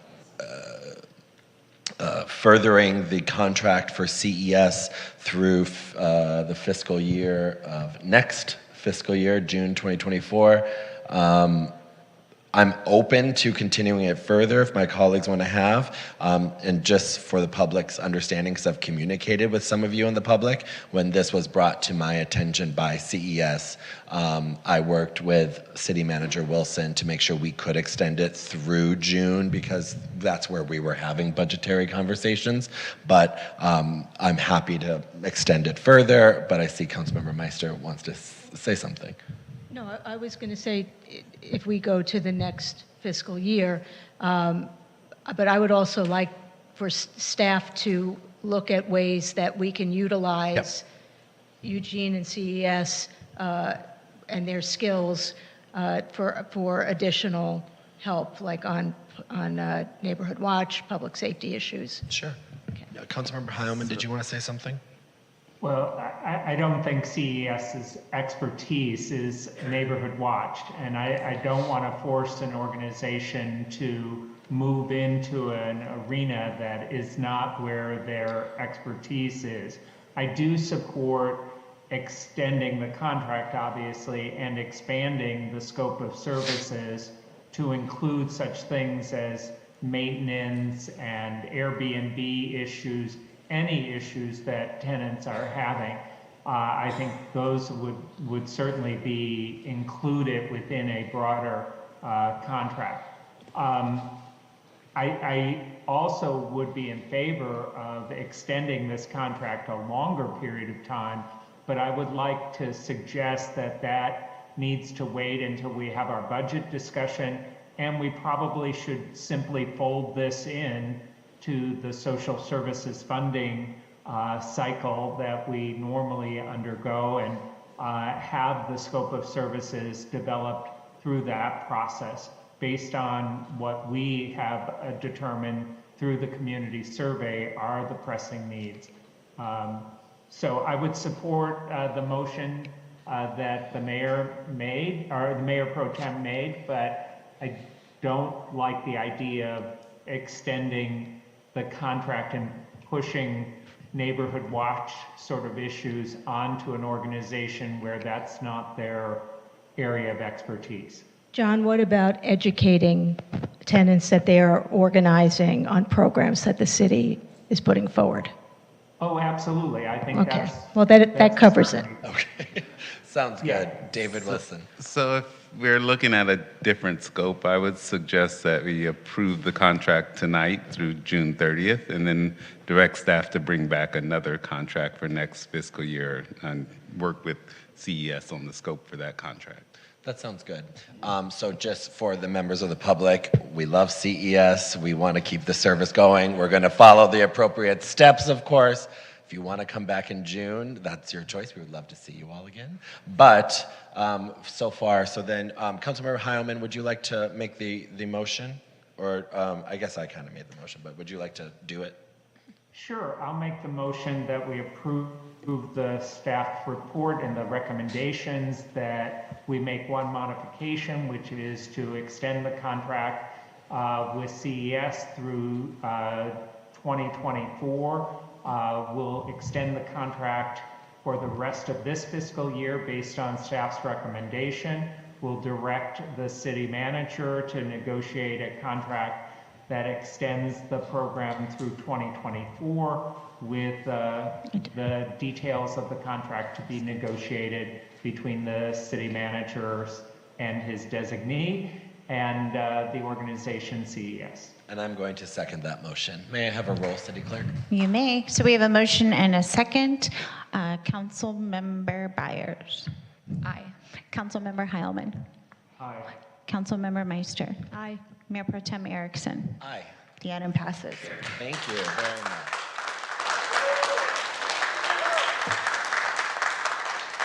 We are going to take a short 10-minute break. We'll see you back at 7:52.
Oh, there we go.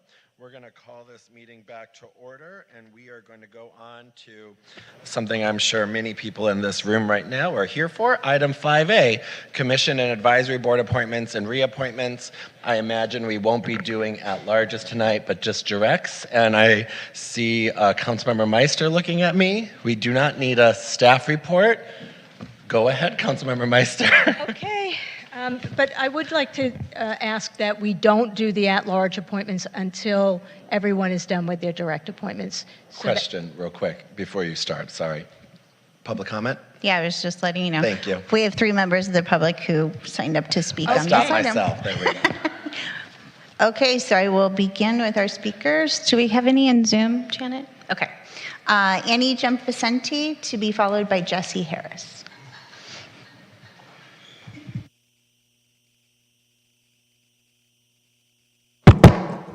Oh, sorry. I attended the Public Safety Commission meeting last week for the first time since, they threw me out the last time in September. It was abysmal. They talked about the sheriffs, and they concluded multiple times that it's been years since they've made any progress going forward. And their ultimate conclusion, the last meeting, after you had told them to come up with something, they said they're going to bring it back to City Council so that they could further reevaluate it.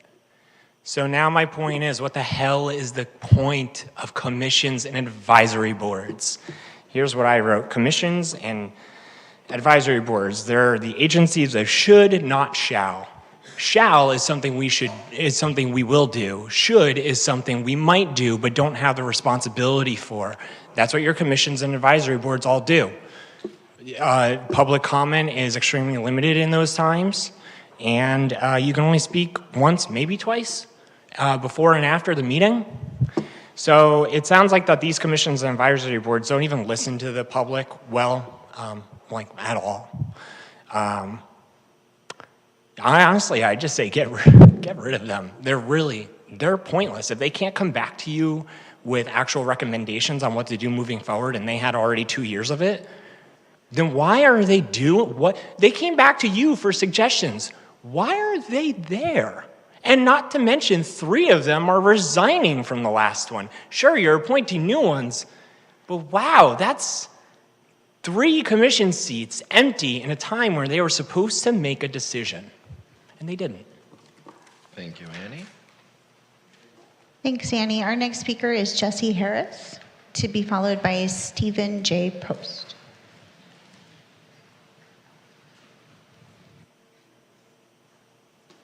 Howdy, y'all. Good to see you. I might be your easiest public comment tonight, but I just wanted to say that I, appreciate living in a city that really values safety, and many of you may know I'm an urban planner, but I also am a person who doesn't own a car. I'm a renter. I ride a bike. You can usually see me with my music blaring on my speaker and singing out loud and trying to get drivers' attention. So I'm really proud to live in a city that has its own free lines of public transportation. I honestly won't shut up about it. I was literally talking to somebody about it yesterday. And I'm proud to live in a city that values transparency.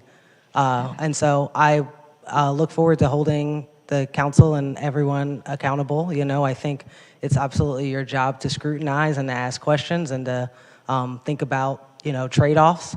And I hope that moving forward, we will continue to consider safety primarily, and hold ourselves to a real standard. So thank you. That's all I wanted to say. And I look forward to working with you all. Thank you, Jesse, and thank you for bringing Josh out for a Monday evening. Thank you, Jesse. Stephen J. Post is our final speaker for this item. Hi, Council members. My name is Stephen Post. I think the last time I spoke to you was about at 1:30 a.m. At the end of the last budget hearing. So happy to be back in an earlier time frame. But I just wanted to introduce myself. I applied to be a public safety commissioner I moved to WeHo about a year and a half ago during the pandemic, where I served as a case investigator for the CDC and the California Department of Public Health. I transitioned then to a place called the Last Prisoner Project, where I currently work and do criminal justice reform, focusing on releasing folks still incarcerated for cannabis. Our organization recently helped pass California AB 1706, helping to ensure over tens of thousands of Californians will have their cannabis records sealed. So we're really excited about the work we've done here, but I'm really interested about doing further work here in the community, getting to know folks more. Previously, I came all the way from Ohio, so I'm a Midwest boy that worked as the president of the Council of Graduate Students, where I had over 12,000 graduate students that I worked with. During the time of George Floyd, it was a really time of unrest, but we worked to try to separate ourselves from the Columbus Police Department and work with our Ohio State Police Department to reimagine what public safety means, and I think we could really do a lot of that here in West Hollywood as well, just by listening to the last public safety hearing and listening to that budget hearing where we transferred some of those funds to Block by Walk. I think there's a lot of issues with Block by Walk, as I've heard observed here, but I think there's a lot of opportunities to still look at alternatives to policing to reimagine our public safety. And I think that I'm someone who could help do that and hope to allow a voice like myself who's new here to WeHo to be a part of that. So I thank you all. Thank you, Stephen. Thank you, Stephen. Madam City Clerk, before I go back to my colleague Laura and Councilmember Meister, could you just explain that if someone is serving in a role, like how it all works, that for example, if they are not reappointed because we haven't made person hasn't made a direct, they still stay serving in that role? I'm doing it for you. Yes, could thank you. Just talk about the process? So yes, all of our current appointed officials will remain in their appointed seat until they are either reappointed or they are replaced.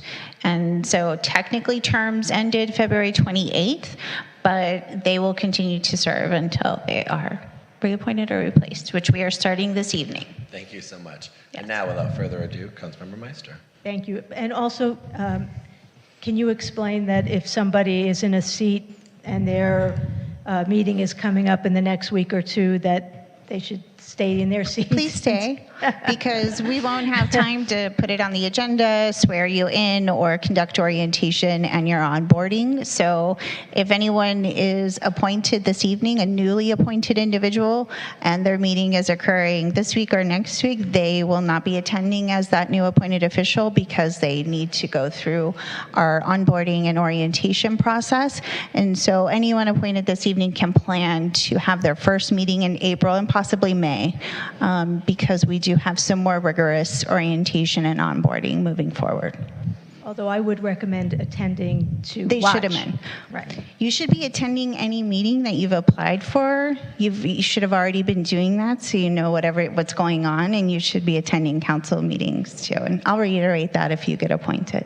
Thank you. Okay, thank you. So I will read my list of appointments. Arts and Cultural Affairs, Catherine Lee. Business License Commission, Elise Eisenberg. Historic Preservation, Matthew Dubin. Human Services, Sarah Adolphson. LGBTQ+ Commission, Renee Sotil. Planning, Kimberly Copeland.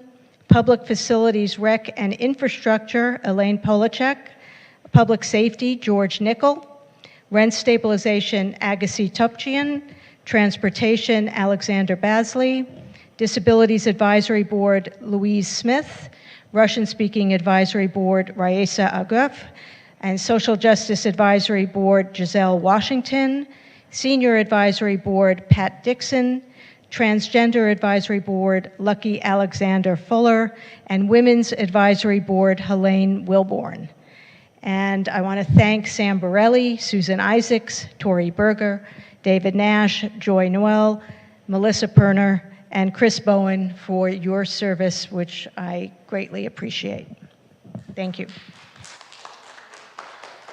Councilmember Heilman.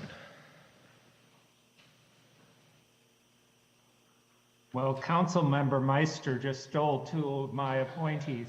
I'm going to appoint Bill Harrison to Public Safety, My other appointees, I'm going to defer until the next meeting, and I apologize for my delay, but I couldn't interview people this week. That public health and safety first. Councilmember Byers. I've only got a few too, Councilmember Heilman, so thanks for not making me look so bad. I'm going to proudly appoint Karen Ayers to the Human Services Commission, Jesse Harris, thank you for coming tonight, to the Transportation Commission, Mark Edwards to the Planning Commission, and Nicole Payton to Public Facilities, Recreation, and Infrastructure. That's all I got for now. Wonderful.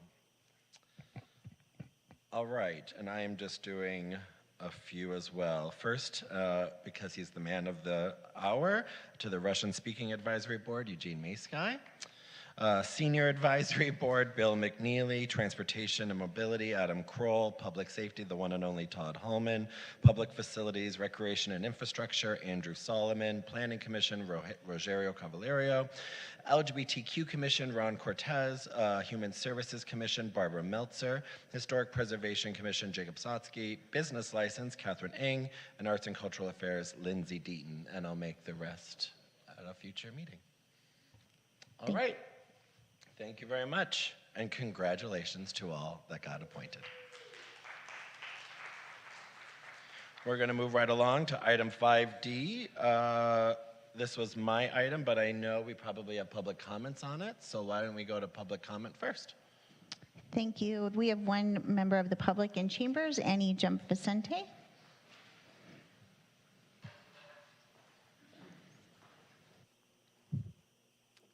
If you don't mind your name tags on the ground, do you mind if it's been bothering me? You can leave it, it's fine. God damn it, it's been bothering me. Okay, well, I don't understand why in the same meeting again, I'm just going to reiterate, you're going to have an agenda item with $0 funding trans safety, but yet you're going to throw $15,000 at the police to celebrate them. You're going to throw money at the police to celebrate them instead of throwing money at protecting those that need it the most from those that enact the violence constantly onto the queer and gay and LGBTQ plus community. Just why? I don't understand it.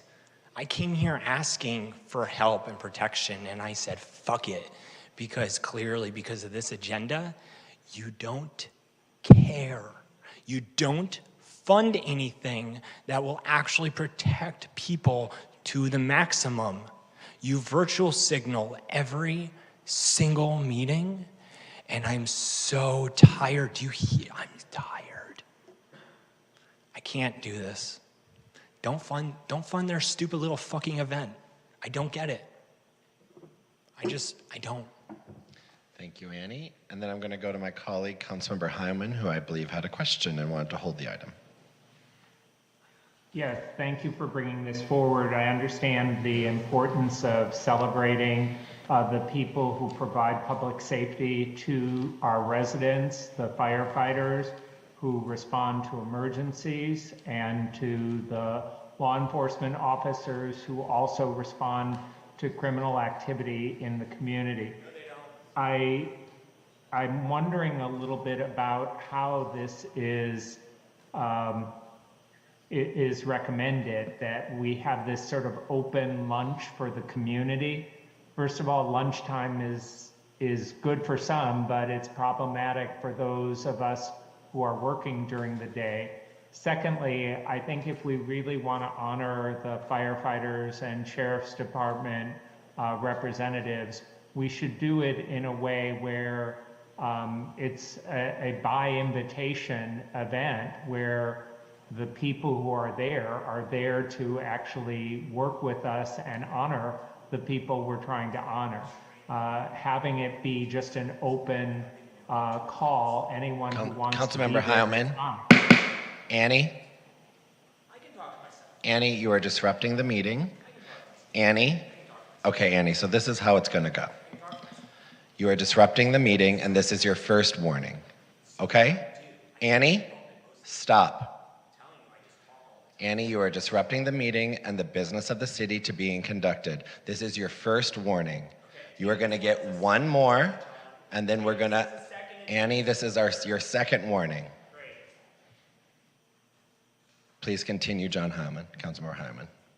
Thank you. So that's my primary concern with the way that this is structured. I support the concept, I support the idea, and maybe there's a way to do it where we're actually inviting neighborhood watch leaders, we're inviting city commissioners to an event, rather than having it be sort of the open cattle call that seems to be described in the agenda item. Thank you, Councilmember Heilman. That was actually part of my intention. This came to me through contract cities when I noticed other cities doing something very similar. I'm happy to make and give that additional direction. I think that's great direction to find a time that is more amenable, invite individuals to be there and have that type of a more structured event instead of just the open type of an event if you're amenable to that solution. Yes, and one other question. I don't know, is this intended to be in addition to the public safety awards that we previously had done? Yes, but I'm happy to allow staff any flexibility if there's good times to make sure you plan both of them at the same time to not duplicate work. Okay, I mean, if there's a way to combine that, that could make sense as well, but I'll leave that to you and the staff to figure out. Great. Councilmember Meister? Yeah, I think that's a great idea to combine this event with the Public Safety Awards, because we have, the last few years we haven't been able to celebrate, and prior to the pandemic shutdown, we didn't really have the response to the Public Safety Awards that we would have liked.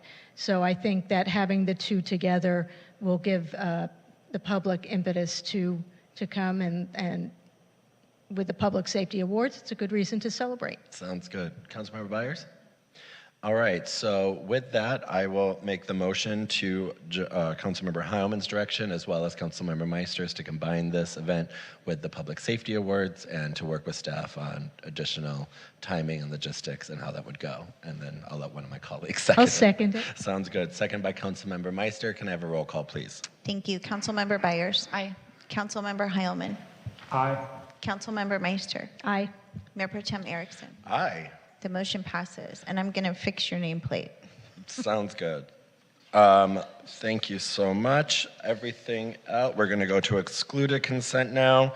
And item 2J was moved, the housing element, and we're going to have a quick staff report about that. Oh, sorry. Yes, I'm skipping ahead in my alphabet. While staff gets set up, why don't we do 2E, and I'll go to Councilmember Meister. Thank you, Mayor Pro Tem. The reason that I pulled the second reading is not to change anything in the ordinance, but just to give some, or at least get some feedback on some direction I'd like to add to staff, and this was really the only appropriate place to do that. And I know that we don't want to do that at when we do our council member comments anymore. So.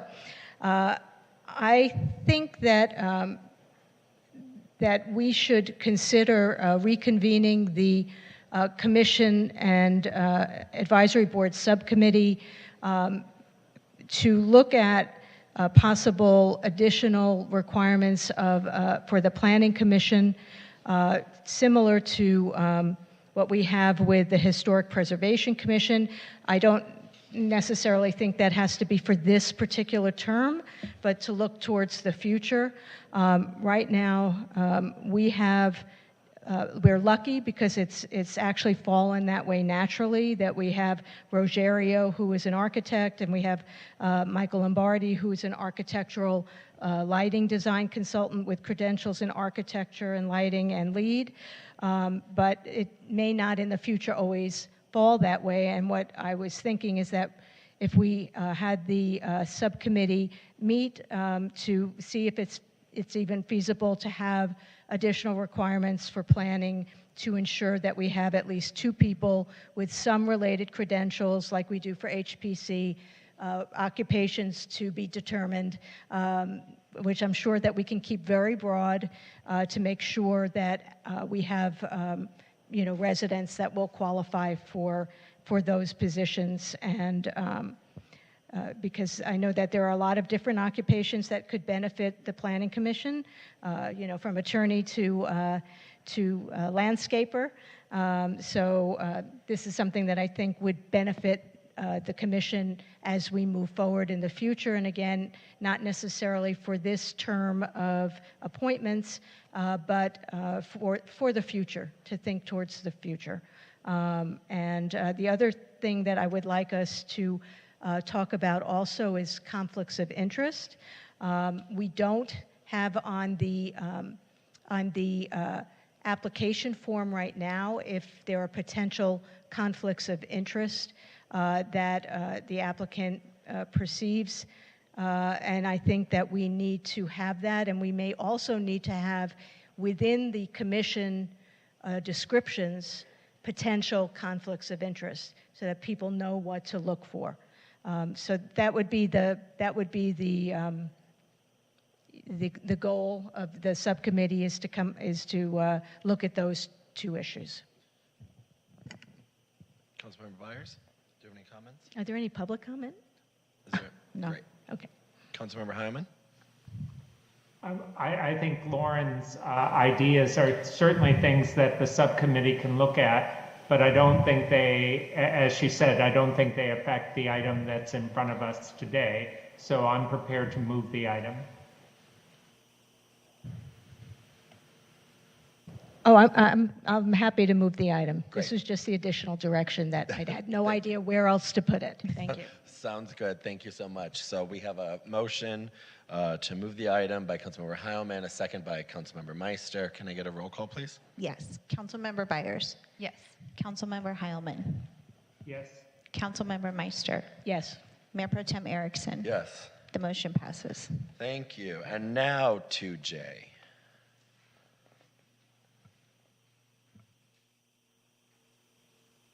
Microphones are having an issue today. Thank you, Mayor Pro Tem and council members. Tonight I'm joined by John Kehoe, Planning and Development Services Department Director, and I did want to introduce you and the community to our new senior planner, Tahira Ferris, who will be presenting a short abbreviated staff report for you with some slides that will be accompanying us shortly. So in a minute, those will come up on the screen. Thank you.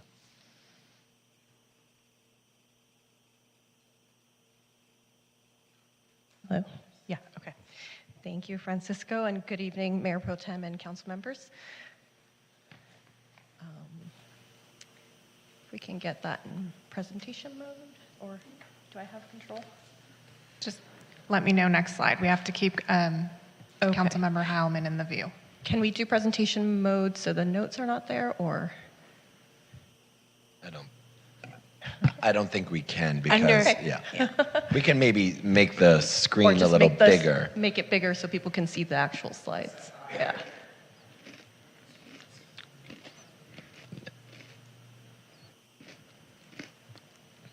There we go. Thank you. Okay, so tonight, as mentioned.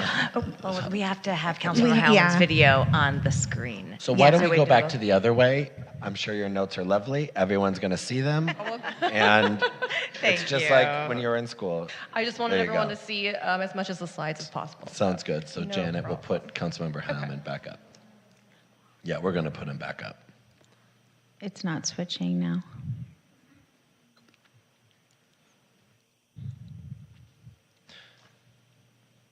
Do you want to take a recess? No? Okay. Okay.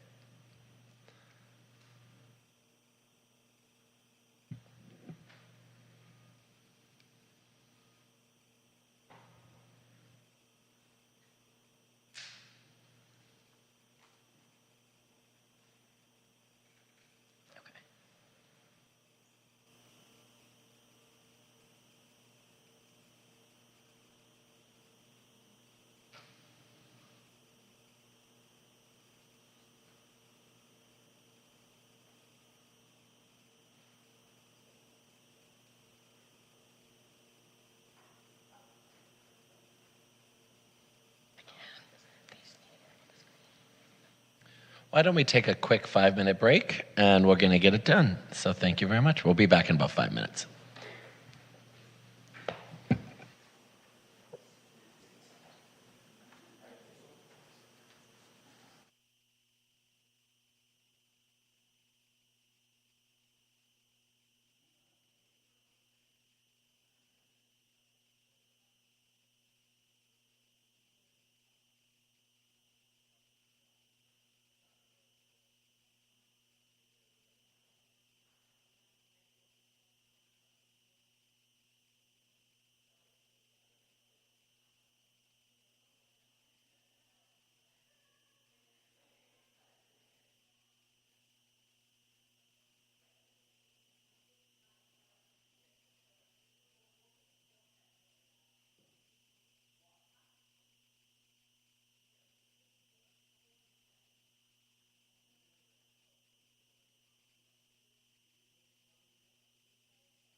All right, we're going to call the meeting back to order, and Janet, don't touch anything.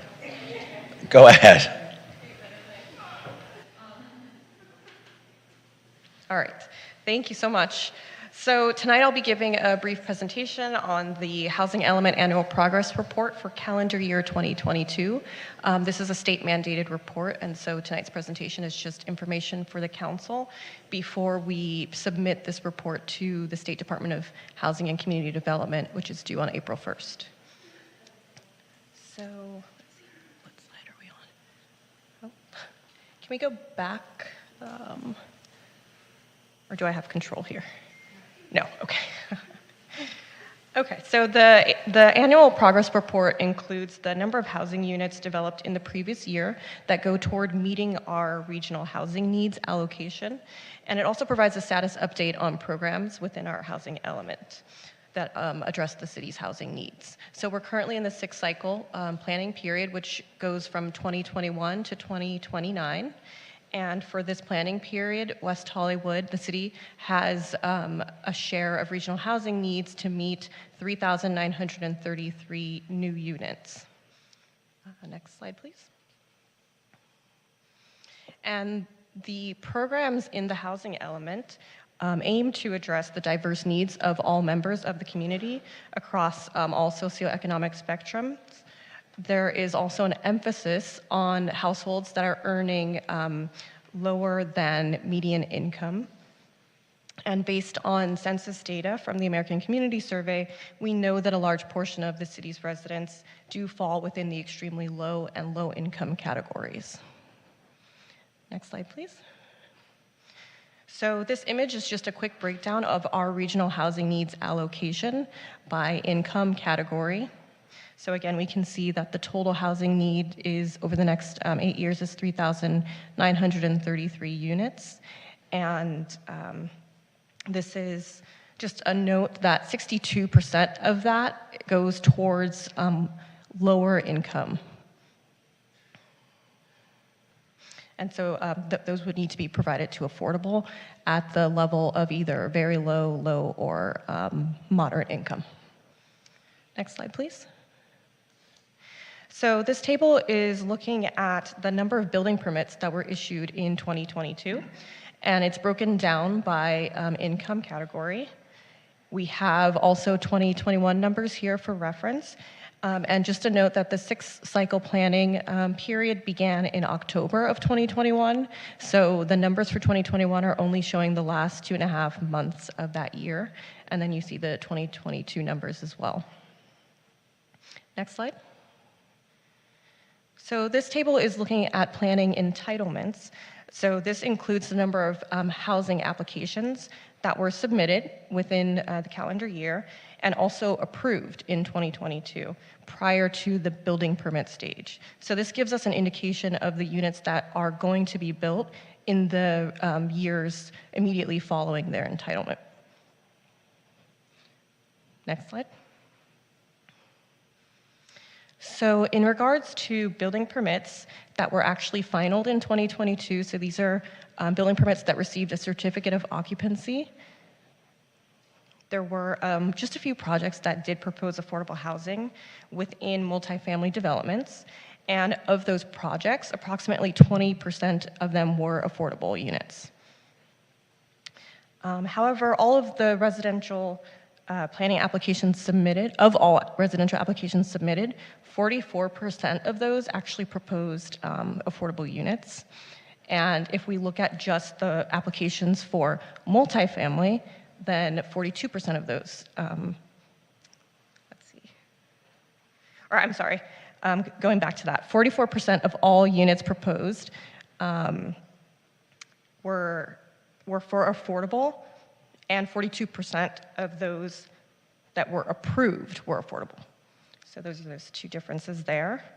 And then when we look at just multifamily units that were proposed, 51% of those were affordable. And then of those that were actually entitled, so they received approval in the calendar year, 54% of those were affordable. I also wanted to, at this point, point out a correction to the staff report. So on page 2, at the bottom of page 2 of the staff report, there is a table that shows the building permits issued, and then underneath that there's a statement about affordable units and a percentage provided. You don't actually see the breakdown calculation for that statement, so we wanted to make a correction. The figure actually refers to the percentage of affordable units within multifamily developments with 10 or more units, and that percentage has been corrected. So I just want to read the following statement that's added to the staff report for the record. So affordable units account for 16% of units, so 5 out of 31, in multifamily developments that had 10 or more units that were issued a building permit in 2022. So this calculation is a snapshot of affordable units for projects that are more likely to propose affordable units at different affordable levels. So therefore, we actually removed in this calculation single-family residences, ADUs, projects that had fewer than 10 units that were more likely to provide an in-lieu fee rather than an actual unit. And so of that, that's where we get the 16%. I have a question. I'm a little confused. I mean, I've watched a lot of the Planning Commission meetings, and I don't think that any project has had more than 16 to 18% affordable units. So I'm kind of confused by the 44% and the 42% and the 51%, and the 54% being affordable.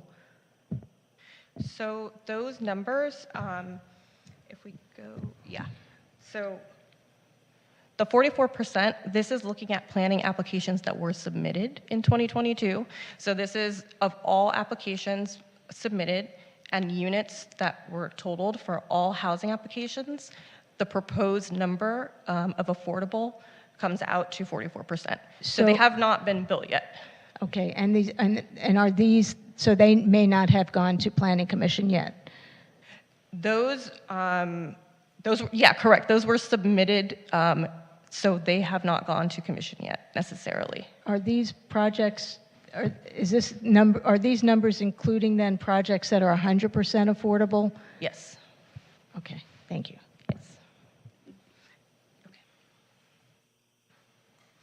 And I don't know if the staff report is finished, but my understanding is that this was on consent, that it is the annual update of our progress on the housing element.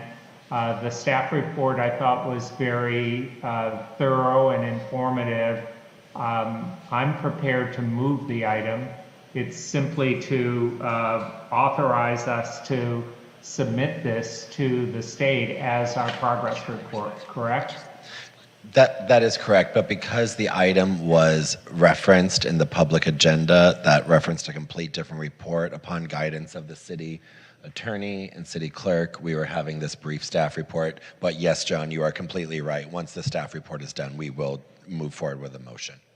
Oh, I thought it was done. I'm sorry. Oh, no, that's okay. We're almost there. Just one more slide. Next slide.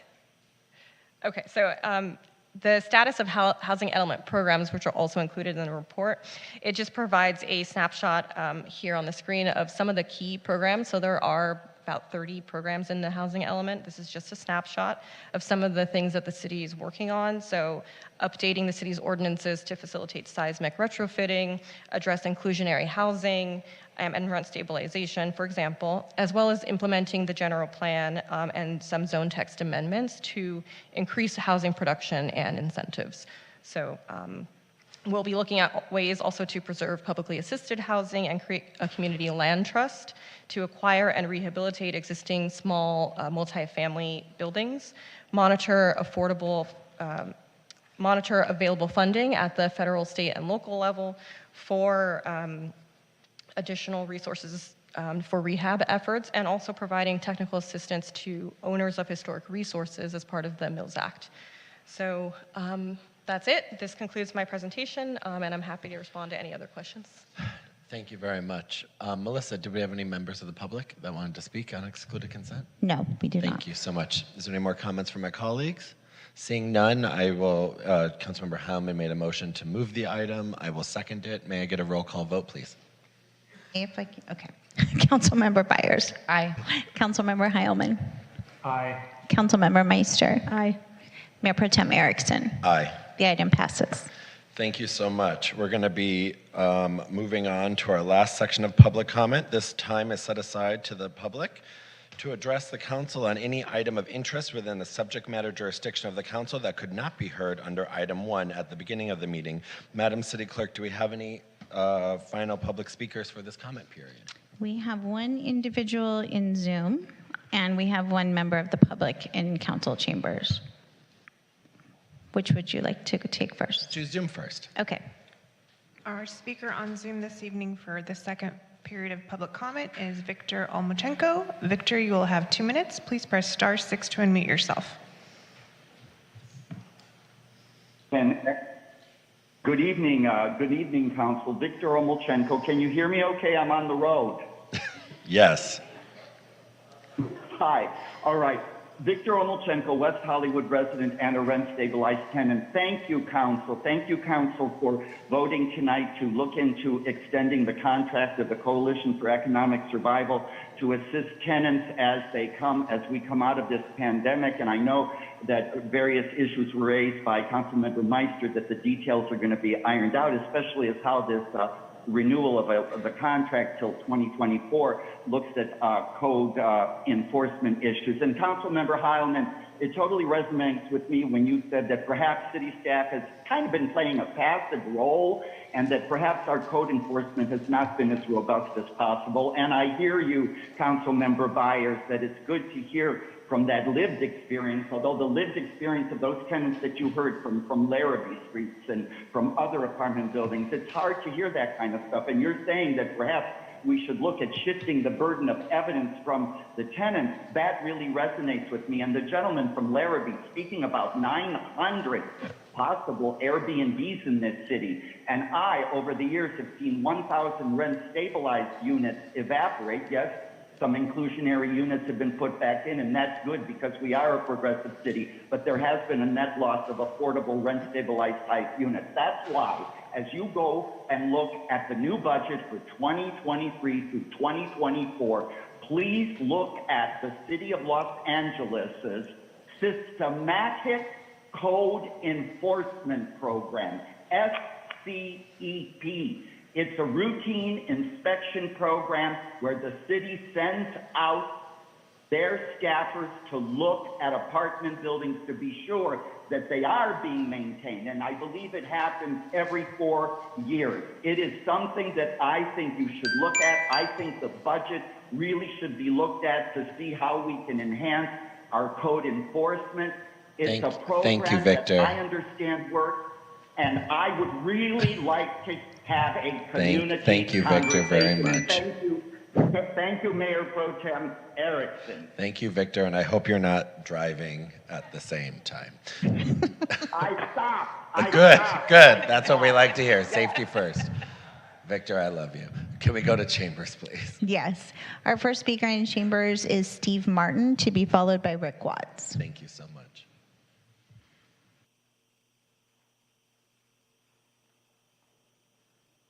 Victor, are you on your bike? Oh, God. Steve Martin, West Hollywood. First, I want to congratulate George Nickel on being appointed to Public Safety, and my friend Todd Hallman. We've got two great leaders on the East Side on that commission. We're just grateful that we've got some representation and some effective representation on that commission. So I really want to express how excited and happy I am for those two appointments, John and Lauren. I think what was said earlier, I have to tell you, I'm really happy to hear about the extension of the CES contract. But, you know, I've been coming up here for at least 3 or 4 years telling you that this issue is epidemic in West Hollywood. I'm glad that CES is finally getting to address it, because we really need to have this sort of assistance for people, or we're just not going to have these residents. These are people who are losing their homes, and this has not been a priority for the city. I mean, that's just the bottom line. It's not staff's fault. You guys have to show the leadership. You guys have to show that you care. You guys have to come up with solutions. You have to listen. You've got to bring in creative ideas. But some of this is not rocket science. I mean, you can have people figure out how to track down these Airbnb and then go in and do sting operations.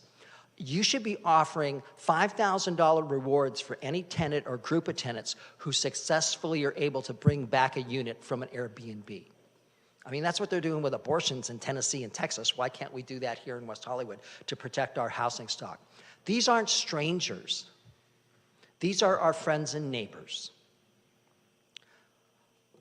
These people really deserve better. They deserve enhanced legal protections, and the city needs to start doing criminal prosecutions. And so I'm available through my lived experience helping people the last several years to talk to any of you, and thank you for your time. Thank you, Steve. Thank you, Steve. Our next speaker is Rick Watts.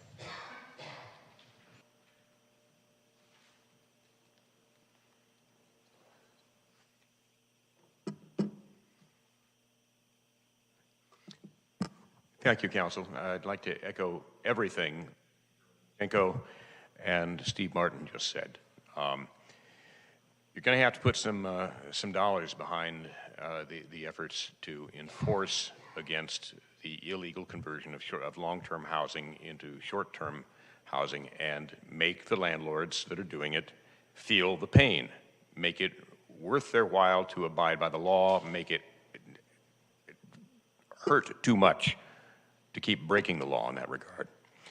Couple of other brief things. I want to congratulate my fellow board member, Louise Smith, on her reappointment for tonight.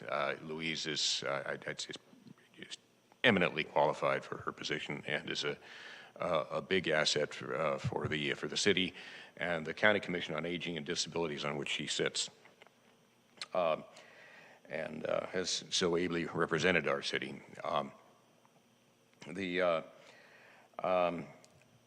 As with a couple of weeks ago, I want to again press the matter on the need to make the conversion of Plummer Park 5 and 6 or other meetings where board and commission members are going to be meeting and the public is invited to attend, so that those meetings can be attended virtually. The Americans with Disabilities Act requires it, and the AB 2249, which allows for a couple of exceptions a year for folks to attend virtually because of an illness or something. We can't even take advantage of that because there are no other facilities other than council chambers that are currently set up to facilitate that. That needs to happen, and it needs to happen now. And not only does the state laws kind of hint that needs to be required, but the Americans with Disabilities Act requires that reasonable accommodations be made. Rick. Thank you. Thank you, Rick. That's it. Great. Thank you so much. We're going to go to councilmember comments and meeting attendance reports. I'm going to go to councilmember Heilman. I'm not allowed to speak twice. I signed up twice. Annie for public comment for the second one. Melissa, could you go talk to Annie while we go over to Councilmember Heilman for your meeting attendance reports and councilmember comments, please? I have no meeting reports and I have no comments tonight. Sounds good. Thank you so much, John Heilman, Councilmember Heilman, for keeping it brief. Councilmember Meister. Thank you, Mayor Pro Tem. So attendance, I attended the Active Shooter Preparedness Workshop, LGBTQ+.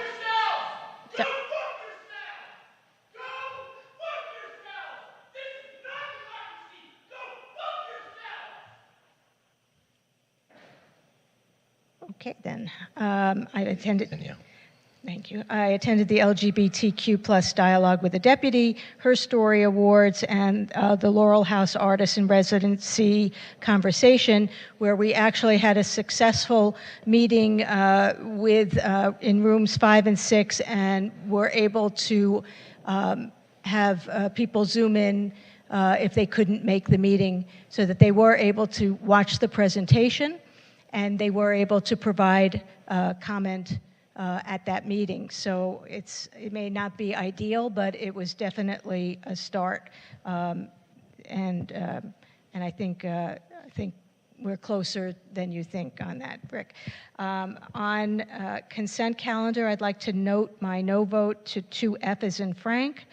And for announcements, the city will co-sponsor Ladies of Courage, presented by Eye of the Poet, a free 2-day cultural arts celebration and festival celebrating the achievements of women on Saturday, March 25th and Sunday, March 26th from 2 p.m. to 10 p.m. at West Hollywood Park, located at 647 North San Vicente Boulevard. The festival features art, poetry, music, dance, and projection mapping.